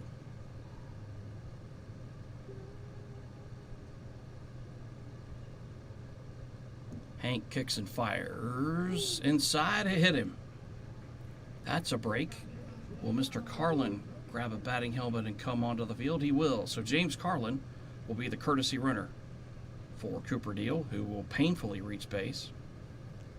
But he'll grab a cup of Gatorade, strap on the catcher's gear, and settle into the dugout, catch his breath a little bit. Here's James Knoll. That's the 2nd batter tonight hit by Grider. James is 0 for 2. He's popped out, grounded out. Knoll is one of those guys. He's not flashy, but next thing you know, you look up and he's just getting the job done over and over and over again. And it's kind of a family affair with him. His older brother Kyle was a really great left-handed pitcher for Post 43 and for Indian Land. Pitch, called a strike. I believe his brother pitched at Erskine, if memory serves. But those 2 brothers, man, their demeanor, their approach to the game of baseball, they're just, I love it. But they're both funny dudes. That's the cool thing. The pitch, off the end of the bat, foul, 0-2 to James Knoll. And James is one of those guys where I think if you asked him on Truth Serum, he'd tell you his happy place is at 2nd. But he'll play 3rd, he'll play short, he'll DH, whatever. He'll play wherever you need him to. Just one of those program-type guys. 0-2 to Knoll. Checked his swing. No appeal, no nothing. 1 ball, 2 strikes. I think Henson thought about asking for the appeal, but then realized it was not going to happen. 1 out runner at first. That's Carlin. The pitch. Oh, come inside and hit him. It took his batting helmet off, and James pops to his feet immediately. Is he okay? Back-to-back games, a Fort Mill batter has been plunked in the head, and Coach Collier and the staff are making a beeline to James Knoll at first, who basically jogged to first. Jackson Bendis got hit in the dome back on Wednesday night, and he too popped to his feet and stayed in the game. And Knoll basically, his batting helmet came off. He kind of stayed down for just a hot second, popped up, grabbed his batting helmet, and said, "No big deal," runs to first. And Nolan Collier will jog out a cup of water for him.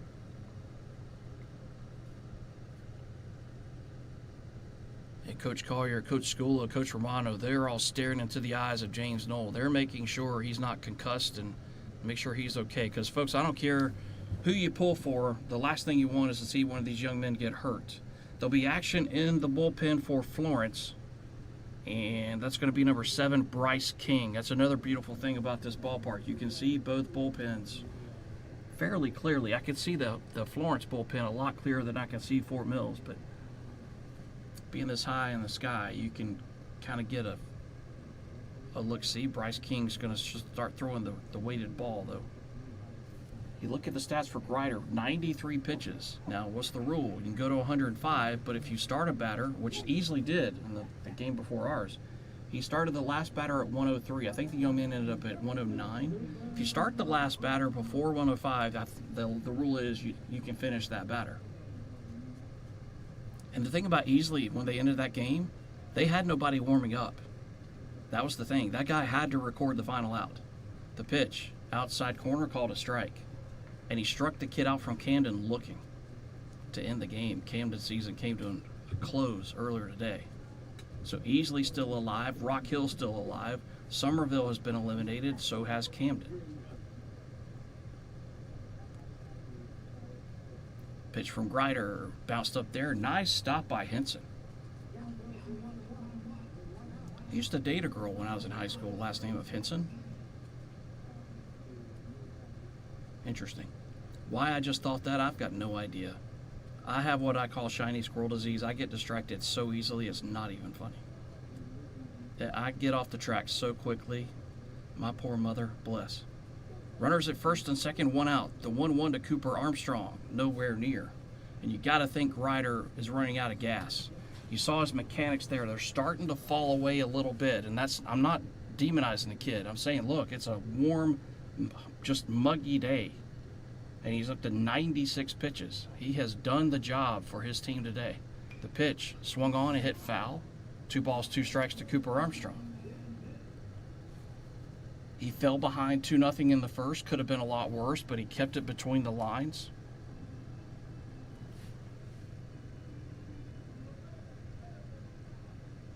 And settled in nicely.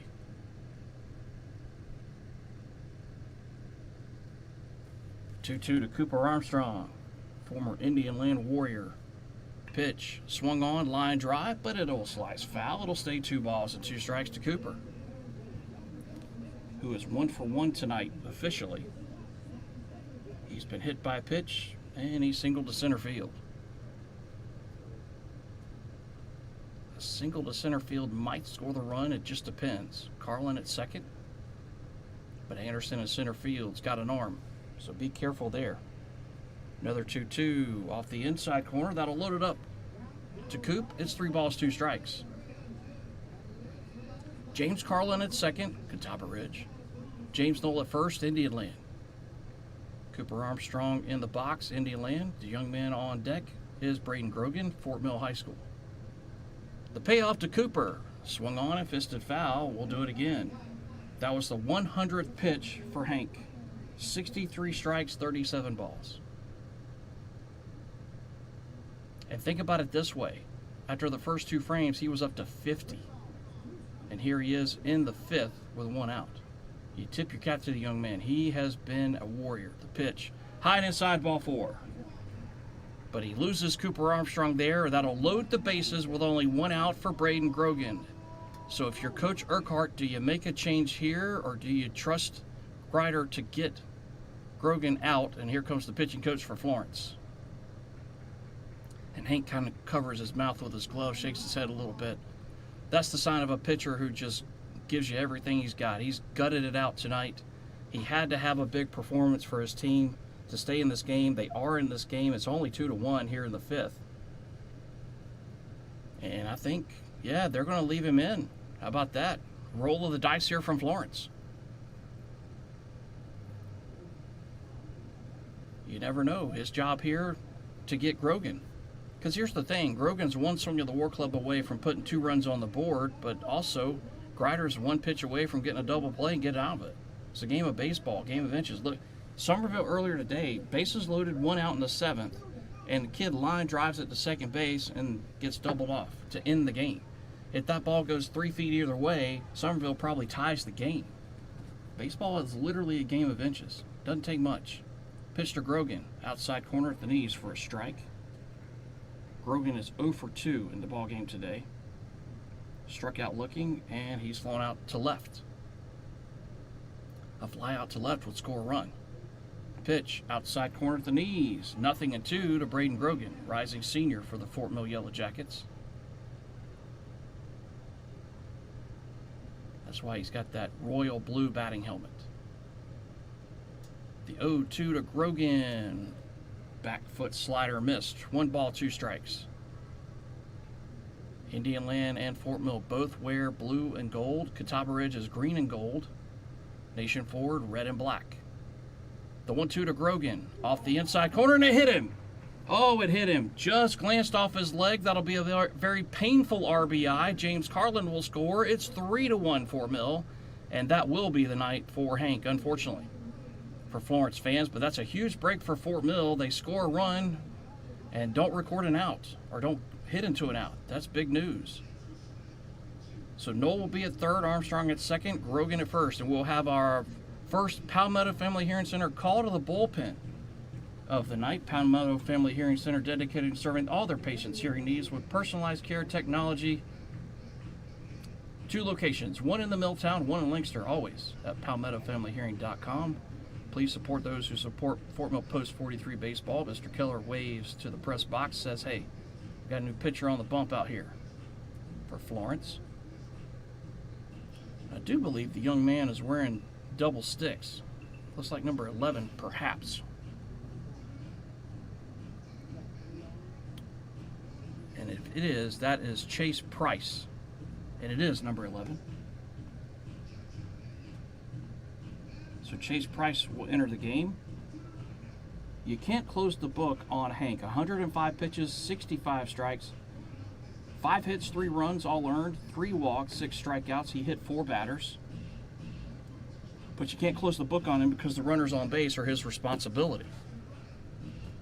And this is an opportunity here for Fort Mill to really put a dent in the hopes of Florence Post 1. The bases are loaded and 1 out. Again, not to beat a dead horse. You're 1 pitch away from a double play. You get out of it. It's still a 2-run game. But if you're Fort Mill, you got the run back.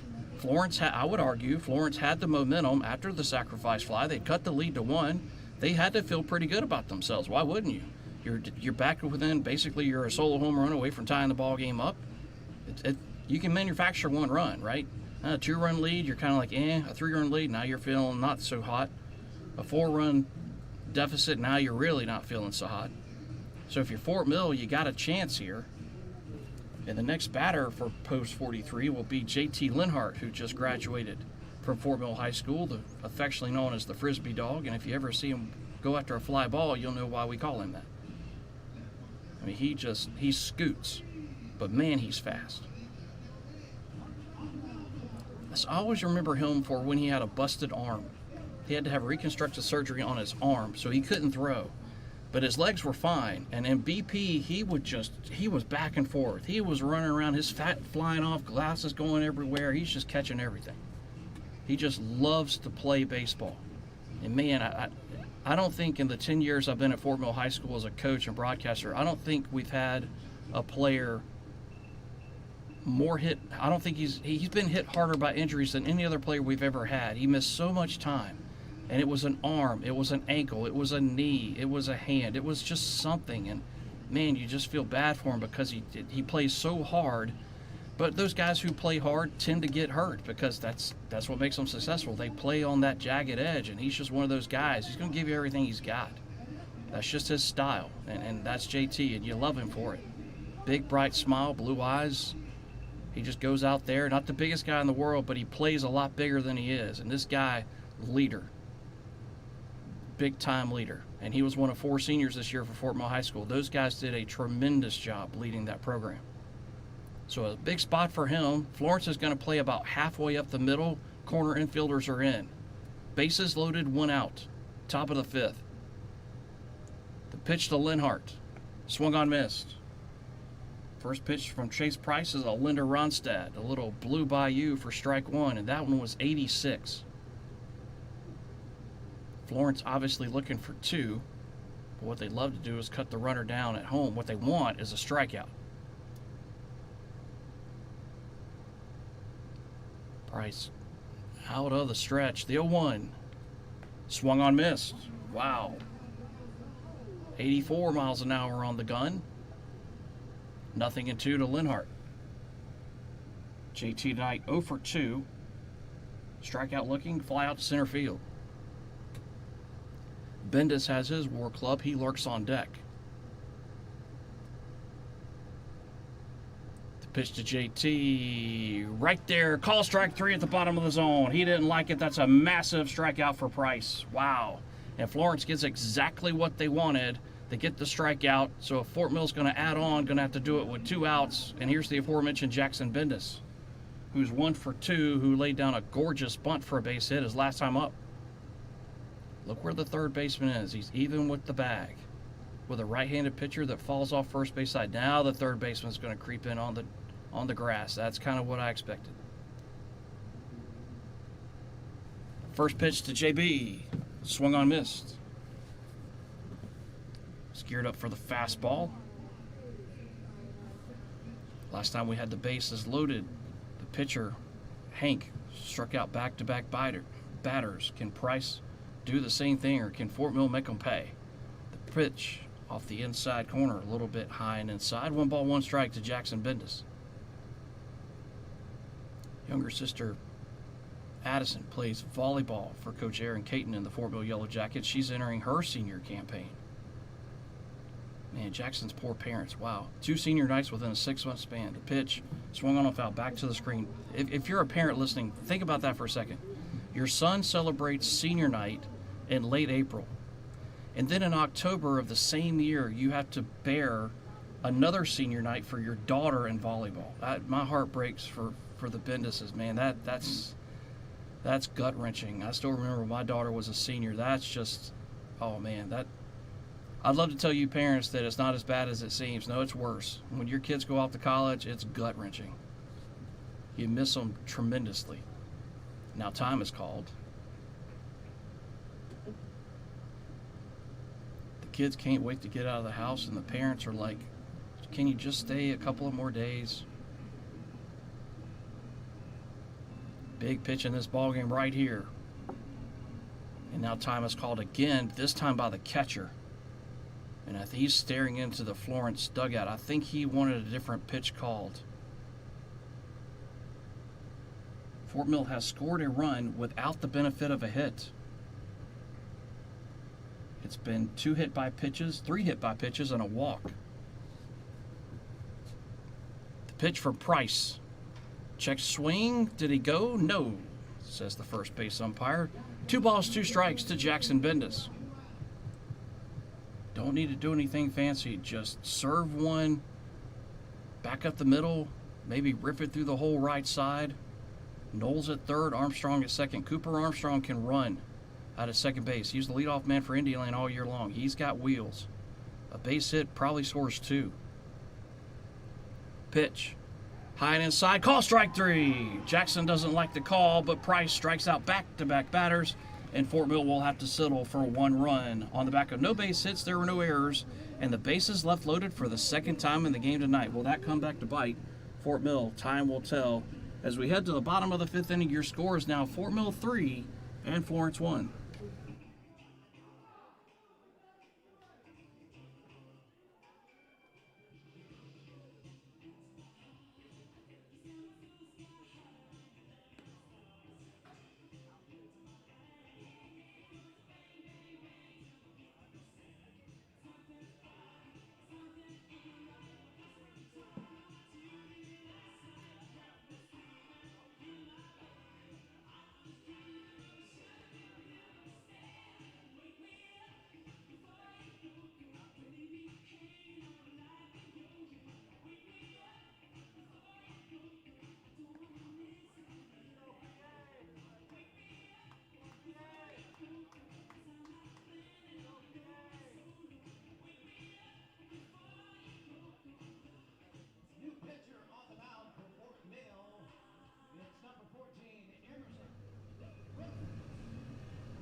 We have a new pitcher on the mound for Fort Mill Post 43. The night is over for Mr. Powell.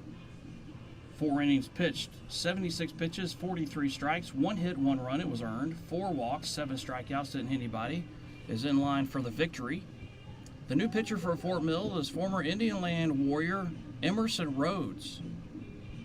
The blonde locks, the Oakley glasses, gleaming in the lights here at Riley Park, Sumter, South Carolina. As we head to the bottom of the 5th inning, Fort Mill up 3-1. It'll be 9-1-2 in the order for Florence. It'll be Anderson, Atkinson, McLaughlin are the scheduled batters.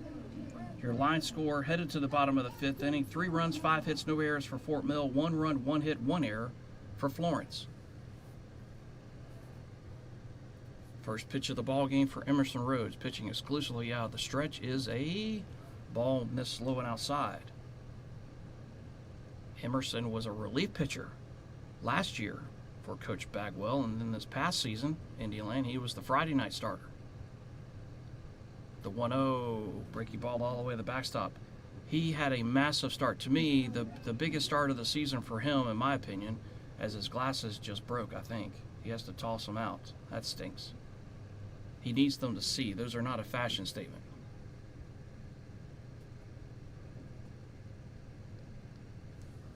The 2-0, outside corner of the knees, called a strike. At the last minute, we had to fill in for another team of the Palmetto State in the North Carolina-South Carolina Challenge in Shelby, where they hold the American Legion World Series. And we stepped in at the last minute. Emerson Rhodes started that game. Pitch swung on and fouled out of play. We went into that game, I think where our record at the time was, what were we, 3-4, maybe 4-4, something like that. And we were playing a Cherryville team that was ranked in the top 5 in North Carolina. They were 8-1, and we beat them 15-11. The pitch, call strike 3. Oh, Emerson Rhodes fans the first guy he sees. 1 away, back to the top of the order for Jaden Atkinson. And really, we almost 10-run them. We had them down by 9 in the 5th or 6th, but they stayed alive, and we held on to beat one of the best teams in the state of North Carolina. And South Carolina won that challenge for the second year, from my knowledge, the second year in a row, 7-2. Pitch, called a strike. This is how dominant the Palmetto State has been in that challenge the last 2 years. South Carolina has lost a grand total of 3 games in 2 years to the Tar Heel State. Get you some of that. The 0-1, swung on a foul out of play, nothing at 2. If you can tell that I'm a proud son of South Carolina, you doggone right I am. South Carolina, as a t-shirt I have in my closet says, South Carolina by birth, a Clemson Tiger by the grace of God. The 0-2 from Emerson Rhodes. Breaking ball, backs him off the plate. It's 1-2. Born in Greenville, went to Riverside High School, but have spent most of my life in Fort Mill. And when people ask me where I'm from, I tell them Fort Mill, South Carolina. Very proud of that. The 1-2, swung on and a hard hit ground ball through the hole, left side, a base hit. That is the first base hit of the night for Florence since I think the 2nd inning, maybe the 3rd. It's been a minute. But a 1-out base knock by Atkinson. And now the potential tying run comes to the plate, and McLaughlin, who's in the 2-hole tonight. And Gabe is 0 for 1. He struck out and a sacrifice. And the sacrifice was a beaut. Big lead at first by Atkinson. Pitch at the bottom of the zone, but missed low for ball 1. The only error belongs to Florence. To this point, Fort Mill, knock on wood, no errors for post 43. The 1-0. That fastball missed high. 2 balls, no strikes. Florence with a chance here. This was why getting more than 1 run in the top of the 5th was important. You want that crooked number. You make it really hard on your opponent. Pitch from Rhodes. Swung on and popped, but it'll go out of the stadium foul. 2 balls and a strike.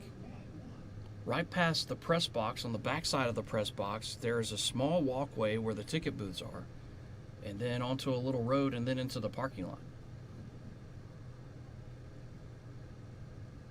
Good crowd on a Friday night here in Sumter, South Carolina. The 2-1, runner takes off for second. The pitch is a strike on the inside corner. Throw down, not in time. Atkinson with a stolen base. And that is Florence baseball here in 2026. Get them on, steal a couple bases, sacrifice them over, get them in. So now run number 2 for Derek Urquhart's group is in scoring position with only 1 out. But the pitch was a strike, and it's 2-2 to McLaughlin.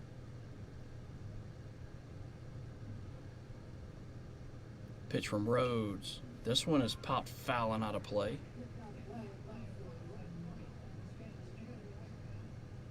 The winner of this game will be the only undefeated team left in the state tournament. We are down to 4 teams. We started with 8, we're down to 4.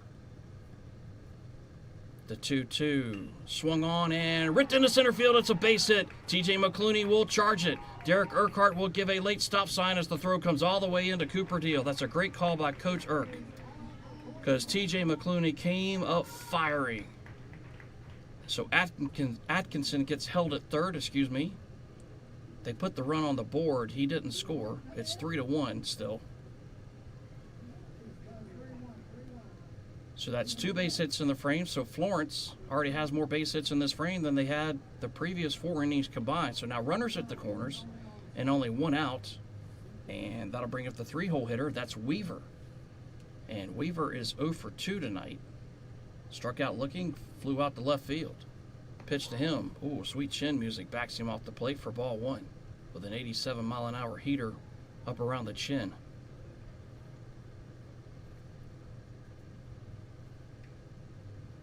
The pitch from Rhodes, outside corner, called a strike.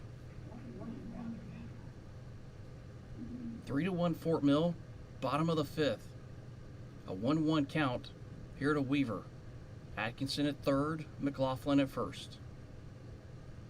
The pitch from Emerson Rhodes, this one on, and it's a ground ball through the hole, left side of base hit. And that'll be an RBI base hit for Weaver. It is 3-2. McLaughlin to second, Weaver to first, and that'll bring a visit to the mound by Coach Collier. So now, after only 2 runs in the ball game, after the first, say 3.5 frames, now you've got a run in each inning, each half inning for both teams. Florence with a run in the bottom of the 4th, Fort Mill with a run in the top of the 5th, Florence with another run here in the bottom of the 5th, and it's now 3-2. And now the tying run in scoring position is still only 1 out. Not to beat a dead horse, but that's why when we had the bases loaded and just the 1 out, you gotta find a way to just scratch and claw and get a couple more runs. Because it doesn't take much for momentum to just flip the other way.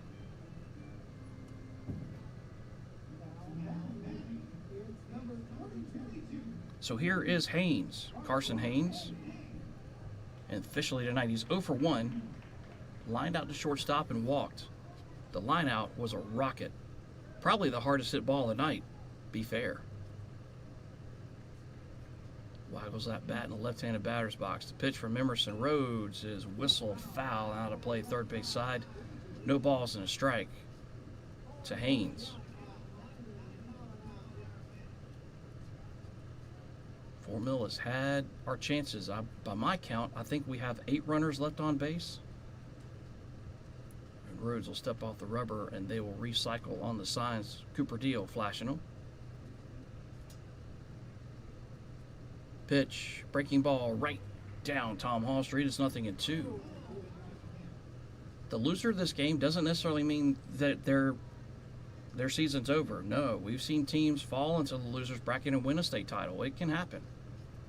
It can happen. It's a tough road, but it's possible.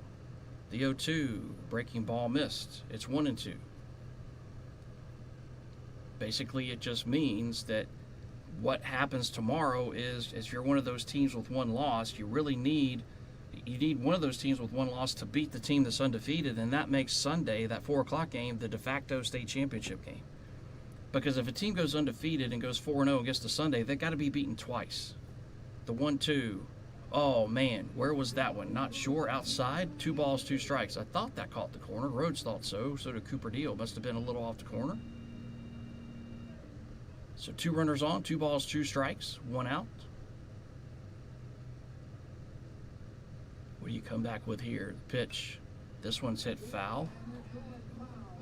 Action in the Fort Mill bullpen, trying to see who it is. At an angle through the netting. A little tough to tell the number. Sometimes I can tell by their pitching motion. It might be Zach Young, I'm not quite sure. Pitch from Rhodes, swung on in a slow roller. It's going to be cut out by Grogan. He only plays the first, and it won't be made. It's an infield base hit for Florence.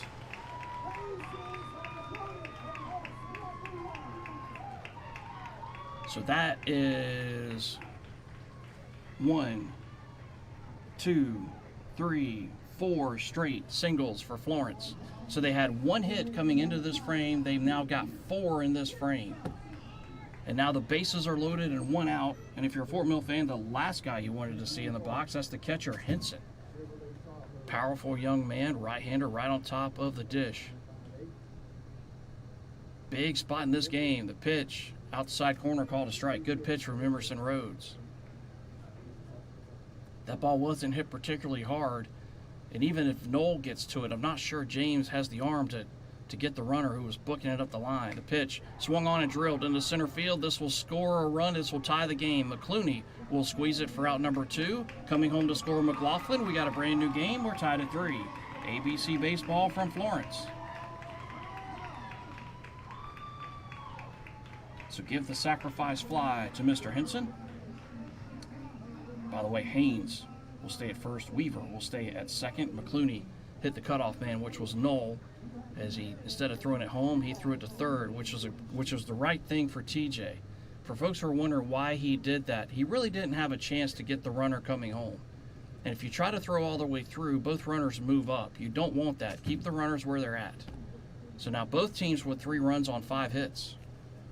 But not done is Florence. Here's Oliver. Pitch, fastball missed. 2 runs in the first for Fort Mill, 1 in the 5th. For Florence, 1 in the bottom of the 4th, 2 so far here in the bottom of the 5th. So I was partially right. It was going to take more than 2 runs to win the game, and it will. It's going to take more than 3, obviously. Why does every single game between us be a knockdown, drag-out fight? The pitch missed high, 2 balls, no strikes. I asked Derek Urquhart that before the game. I said, why is it in the last 5 years when we've met up, every single game is just a knockdown, drag-out fist fight? Punch, counter-punch the whole time. He's like, 2 great programs. I mean, that was his immediate answer. The 2-1 right there for strikes, 2-2. So Deuce is wild. 2 runners on, 2 balls, 2 strikes, 2 outs. Tied at 3, bottom of the 5th. And I thought that was a great answer. And it's just Urquhart being honest. That's Derek, man. He doesn't mince words usually. The 2-2, breaking ball, stayed high. Good pitch from Emerson Rhodes. A 50-50 call goes the way of Florence. It's 3-2.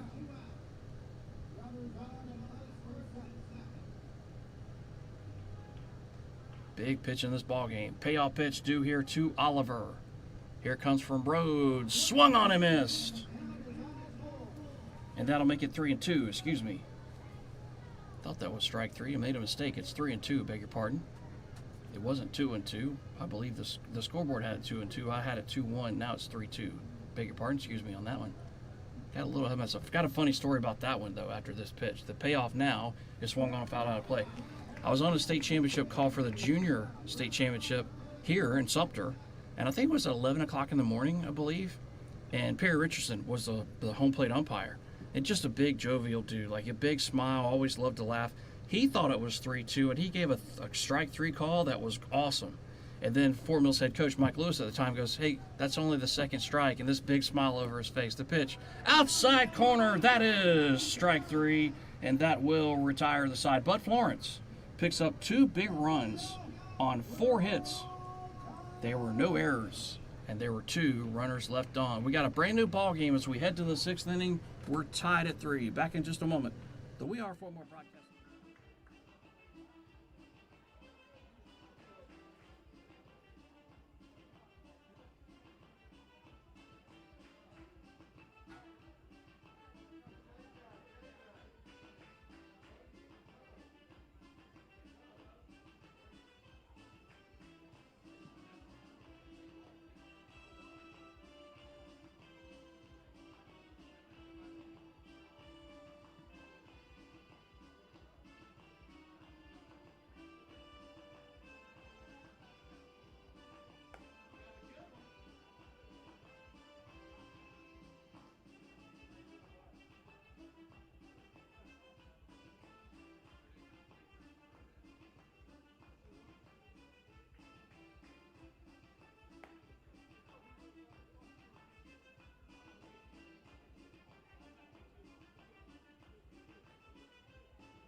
Next inning will go with an all-tied up ball game. Winner plays at 7 o'clock tomorrow. The other plays at 4. At the plate, it's number 4, TJ McClooney. Want to get the runs back. This is the part of the order you want to do it with. McClooney, Shelnut, Solnick. Both teams with 3 runs, both teams with 5 hits, just the 1 error for Florence. And here is McClooney, who's 1 for 3 tonight. TJ, first pitch missed low with the breaking ball. TJ has singled through the right side. He came around to score the first run of the ball game. He's grounded out and struck out swinging. Price, stocky young man. Why is every other guy for Florence just a big one? The pitch, called a strike. And I don't mean that. My buddy Matt Hires famously said on a football broadcast many years ago, he said, I mean weight room big, not little Debbie big. And that's what Florence is. They are weight room big. These guys are just stocky and strong. Goodness gracious alive. They must play football. They have to play football. The 1-1 swung on, popped, out of play, foul. It's 1-2. And when Matt said it, when he said it, we all heard him in the green room and started laughing because he just knows how to turn a phrase. And we were like, little Debbie big? Really? That's who comes up with that. Still one of those great lines. Weight room big versus little Debbie big. I'm 51, old and fat. I am definitely little Debbie big. The pitch swung on and missed. Oh, Price strikes him out. That is strikeout number 3 for Price. The 9th strikeout tonight for Florence pitching. Both teams now have struck out 9 times. 1 away for Jack Shelnut. If you ever see me, I am most definitely little Debbie big. Nutty Buddies. Oatmeal cream pies. Who doesn't love an oatmeal cream pie? Pitch, inside corner, called a strike. Hey, listen, don't judge me. Everybody's got their vice, okay? I don't smoke, I don't drink, I don't dip, okay? Little Debbie. Oatmeal cream pies. I love them. Plus, they're cheap. Get a whole box of them at Walmart for like $5. I'm cheap. The 0-1 swung on, hit foul off the end of the bat. No balls, 2 strikes to Jack Shelnut. We're tied at 3 here in the top of the 6th. Nobody on and 1 out. And just another knockdown, drag-out fist fight between Florence and Fort Mill. Florence has won 2 of the last 3.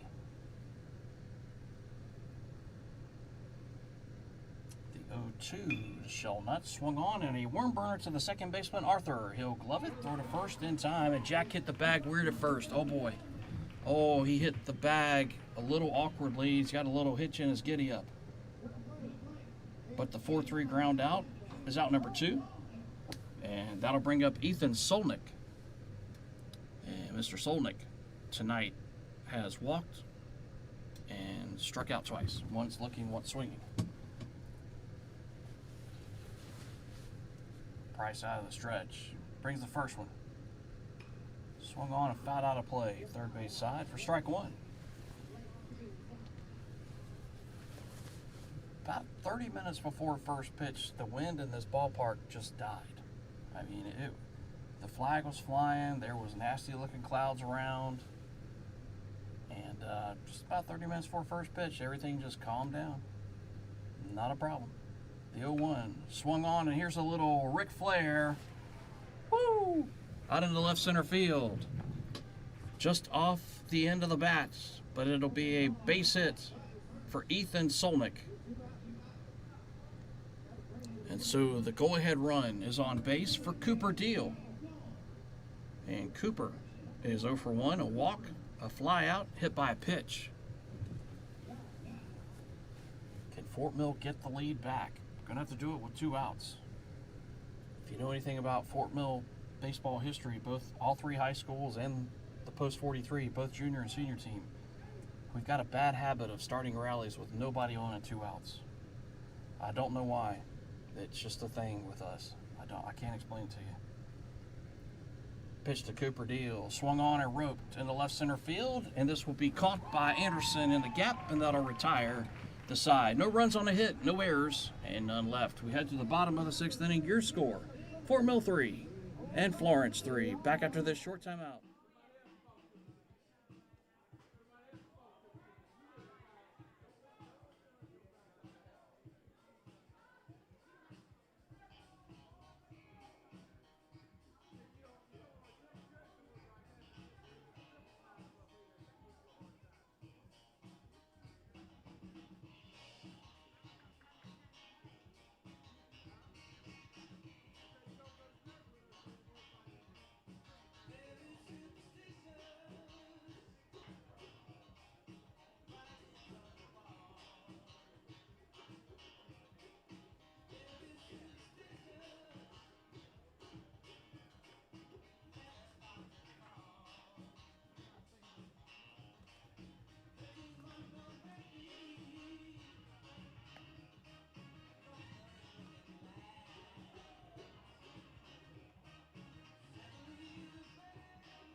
Well, actually, both starting pitchers will get a no decision. Neither one of them will figure into the win or loss tonight. Powell went 4 innings pitched, 76 pitches, 43 strikes, 1 hit, 1 run it was earned, 4 walks, 7 strikeouts, didn't hit anybody. Pitch is swung on and fouled back to the screen by the leadoff man, who is McGee. Conversely, the starter, Hank Grider for Florence, 4 in the 3rd innings pitched, 105 pitches, 65 strikes, 5 hits, 3 runs, all earned, 3 walks, 6 strikeouts, 4 hit batters. Pitch, breaking ball, missed low and outside, ball 1, 1 ball, 1 strike to McGee. It'll be McGee, Arthur, and Anderson. So now it's a battle of the bullpens. The 1-1, right down Tom Hall Street is 1-2. Zach McMahon for Fort Mill, a crafty left-hander, has picked up the baseball. He'll start warming up in the bullpen. No action to speak of in the Florence pen, though. The pitch swung on in a line drive, caught by the Frisbee dog in foul territory. JT Linhart rips it out of the air. He made that look a lot easier than it is. Y'all, that ball is slicing away from him like a rocket, and he runs it down for out number 1. And that will bring up the 8-hole hitter, who is James Wyatt Arthur. And Mr. Arthur tonight is 0 for 2. Pitch swung on and missed. He has struck out twice, once looking, once swinging. And that one, he was swinging for the downs, about came out of his jersey.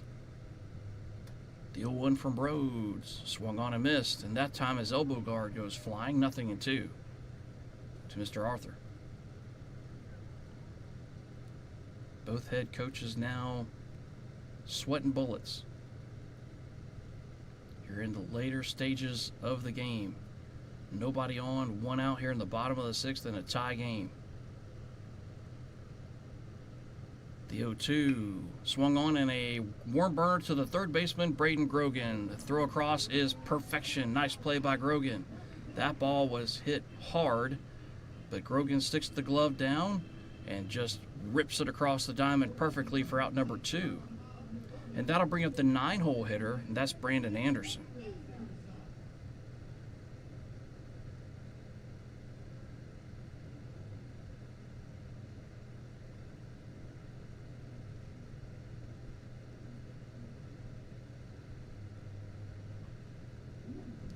That pitch just a bit outside.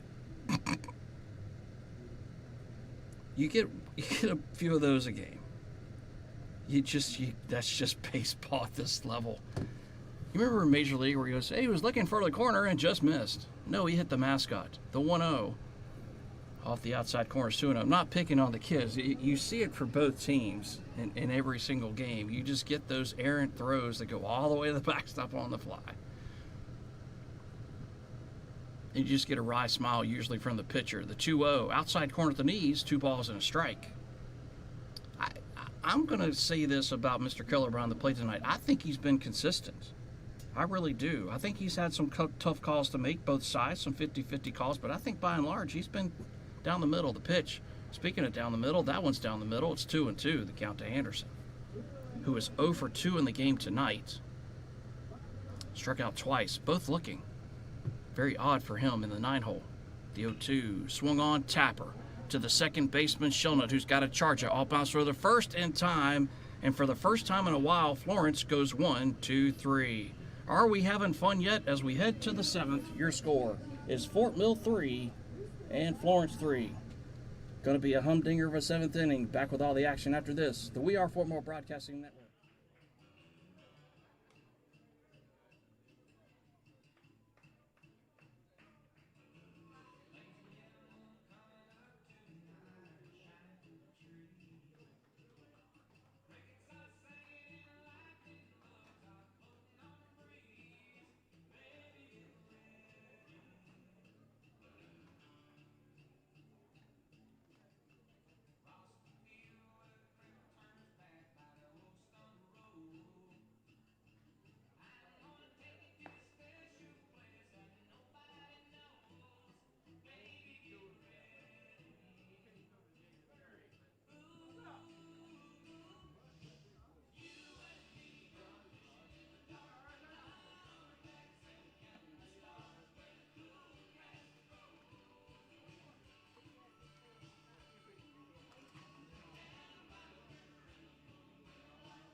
I want to give a big shout out to Mike Ritchie and George Rigby, Florence Post 1, buddies of mine. Well, I call them a friend. I'm not really sure what they refer to me as. We'll let them decide and put that on. I'm not really sure.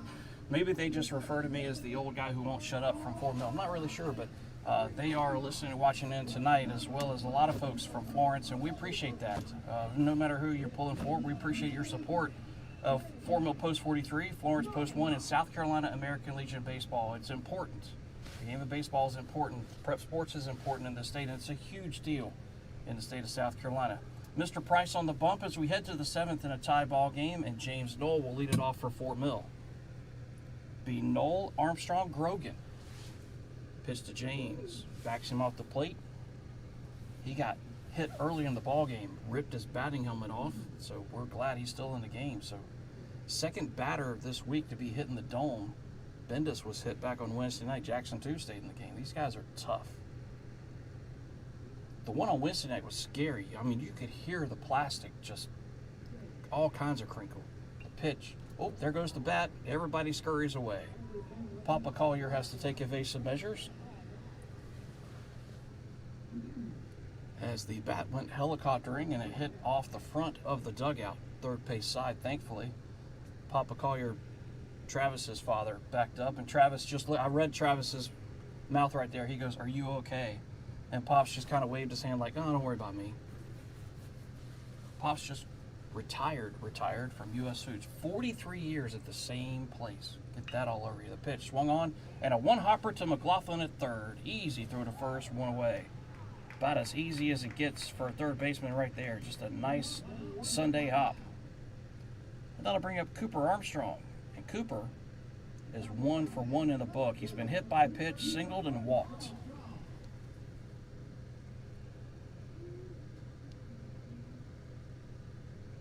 And George, thank you for those kind words, George. Really appreciate that. That means a lot, buddy. Means a lot.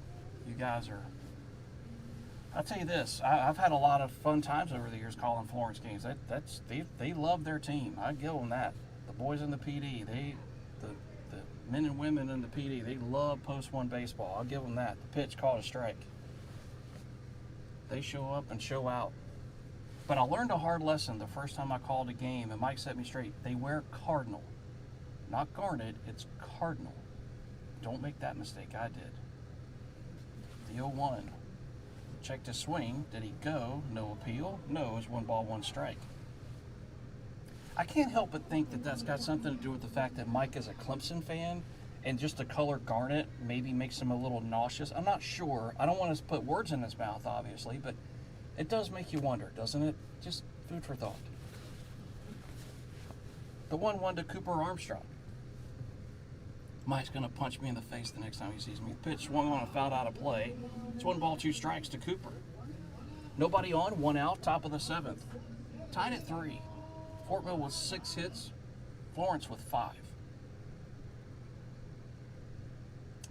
Both teams, both fan bases right now are going ifs and buts and candy and nuts. The guys left on base. Whoever loses this game, that's going to be the stat they're going to point at and go, that's where we lost it. The 1-2 to Armstrong. Breaking ball miss low and outside. 2 balls, 2 strikes. Yeah, I just had a conversation yesterday with a former outstanding volleyball player for Nation Ford. And she was talking about Clemson football, and she said, oh, we were so bad last year. I was like, oh, no, sweetheart, you haven't seen bad. I was at Clemson in the mid-90s when we really sucked. 7-6 doesn't suck. The pitch, high and inside, is 3-2. I was there in the mid-90s when we won 6 games in 2 years. So don't come at me with 7-6, y'all, okay? I was on the sideline. We got blitzed by Florida State and Tallahassee. That sucked. Clemson football, man. But I hope we don't go 7-6 this year, because if we do, man, people are going to be howling. People going to howl. Old Dabo, better get it together, y'all. The 3-2 to Armstrong from Price. Swung on and popped. Don't know if it'll stay in play. Haynes gives it a look, but it will land just in front of the Florence bullpen. So it'll stay 3 balls, 2 strikes to Cooper Armstrong. But there are question marks in Tiger Town, but there's also question marks in Columbia in the cockpit. A lot of questions on Shane Beamer. Now, I'm a Clemson graduate. I'm a Clemson season ticket holder, so my opinion means nothing to Gamecock Nation. But I think y'all should be patient with Mr. Beamer. I like Shane. I really do. Be patient with him. He's building something in Columbia. I believe that. Another 3-2. Swung on and a fly ball. Fairly deep, but Anderson's got a beat on it. Just moves about 6 feet to his left, and he'll squeeze it for out number 2. Got my football assignments from WRHI, the OTS Sports Network. This will be year number 9 on the network for me, and I'm humbled to be back for another year, and I'm on every single Fort Mill High School football game. So looking forward to that. Love it. I also get to see Nation Ford in the Milltown Showdown. I get to see Catawba Ridge in the Crosstown Showdown. Going to be a great year. Football starts August 21st, y'all. Right around the corner. Pitch, high and outside for ball 1. Football City USA Classic is the Friday before, but it all gets started with week 1, Friday, August 21st. The Pigskins will fly in the Palmetto State, baby. Let her rip, Tater Chip. The 1-0 to Grogan. Swung on, missed. 1 ball, 1 strike to Braden, who's 0 for 2 tonight. But man, one swing of the War Club from him could put us back in the lead. He's got home run power. The 1-1 for Mr. Price is a fastball high and outside, 2 balls and a strike.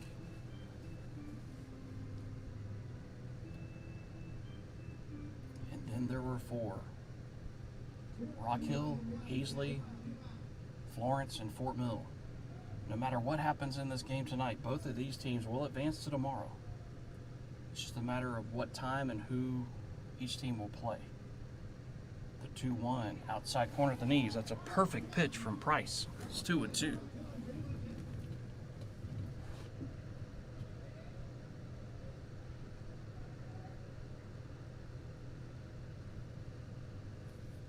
Price. What do you throw here? You got Grogan the 2-2, swung on in a ground ball. Oh, he knocks it down. Can he get to it? He does. Underhand toss to first.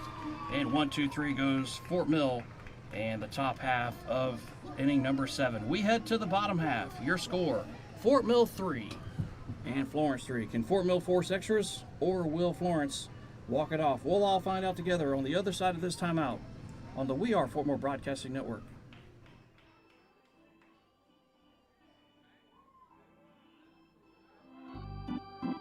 Oh, yeah. Uh-huh. Woo, woo.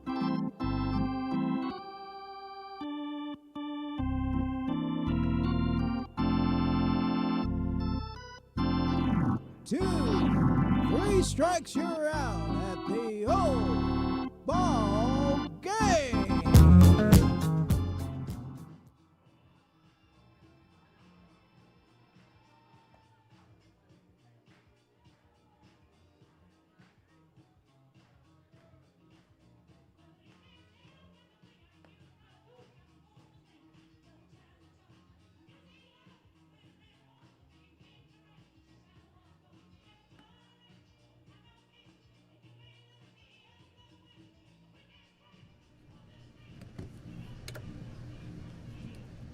Emerson Rhodes back out on the bump for Fort Mill. Both teams have used 2 pitchers, and very similarly, I might add. Grider went 4 1/3. Price has gone 2 2/3. And then Fort Mill Powell started, went 4 innings. Emerson Rhodes has gone 2. Due up here for Florence, top of their order. So if they're going to walk it off, this is the part of the order you want to do it with. Atkinson, McLaughlin, and Weaver. Here is Atkinson, gonna lay it sound. Only play as Rhodes, throw to first, got him. Nicely done by Emerson. Good idea. That's a good idea.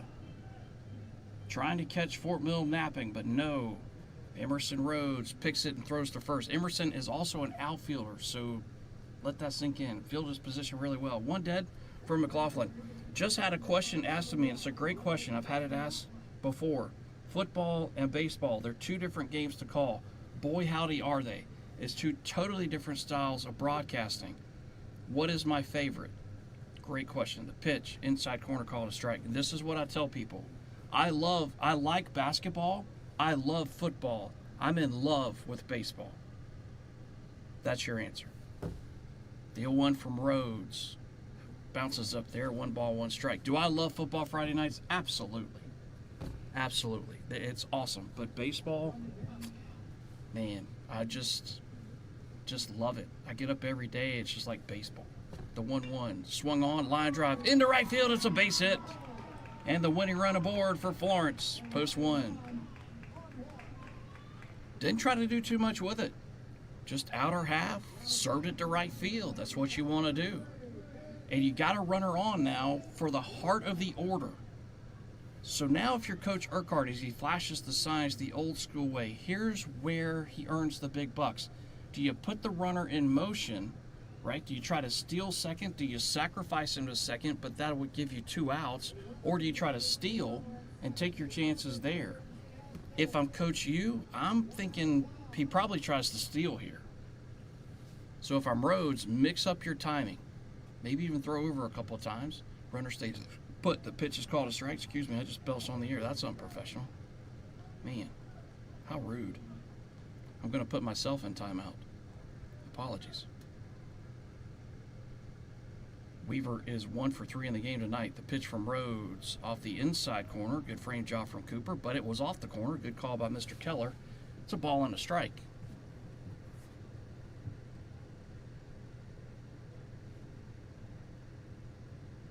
Rhodes takes his time. I like it. The pitch swung on and hit high in the air, fairly deep. McClooney going back. He's at the warning track, and he makes the over-the-shoulder catch. Retreating back to first is McLaughlin. McLaughlin did what you're supposed to do. He went all the way to the second base bag, but he did not touch it. He wanted to wait to see if that ball hit the ground, and if it did hit the ground, he was going to score. And Coach Collier wants to appeal. He's arguing something. Is he saying the runner touched the bag at second? I didn't think he did, but I could be wrong on that. And they're going to appeal, and the umpire says safe, so they're going to say no. Or if he did go past the bag at second, he's got to touch it on his way back. But I thought McLaughlin did what you're supposed to do. That ball was just a rocket. That was tomahawked by Weaver. And when it left the bat, I thought it was going to walk us off, but McClooney then slowed down a little bit, said he had a beat on it. Then McLaughlin retreated to first. So Fort Mill gets away with it. Runner at first, now 2 away. For the cleanup hitter, Haynes, who looks at a sweet chin music fastball, backs him off the plate for ball 1. Haynes is 1 for 2 in the game tonight. Lined out to short, walked, singled. Pitch. Swung on and popped. Foul territory, third base side. Can anybody get to it? No, sir. It'll bounce into the Fort Mill bullpen. Tough play.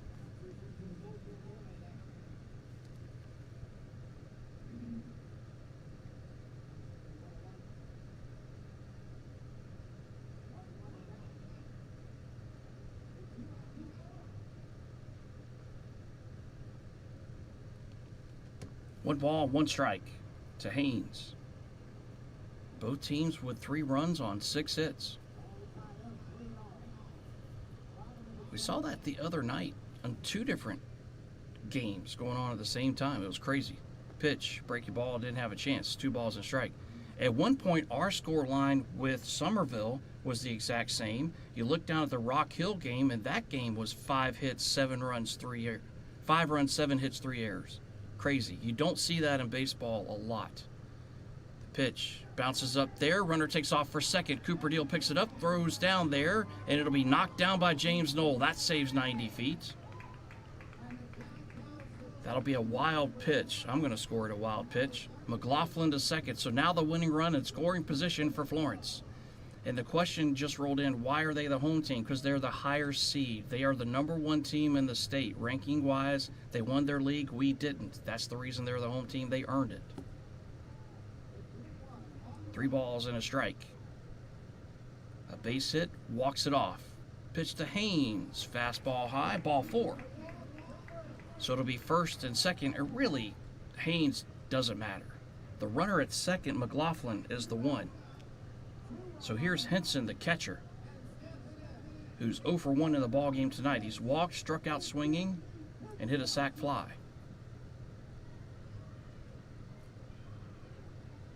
McLaughlin can run. We've already seen that. The Fort Mill coaching staff, you can tell they're just staring out there, but they're worried sick. The pitch swung on and ripped through the hole right side. This could end it. Cooper Armstrong bobbles the baseball. The throw coming home. He is safe. Florence walks it off. It's an RBI walk-off base hit for Henson, and Florence comes back from a 2-run deficit to walk off Fort Mill by a final score of 4-3.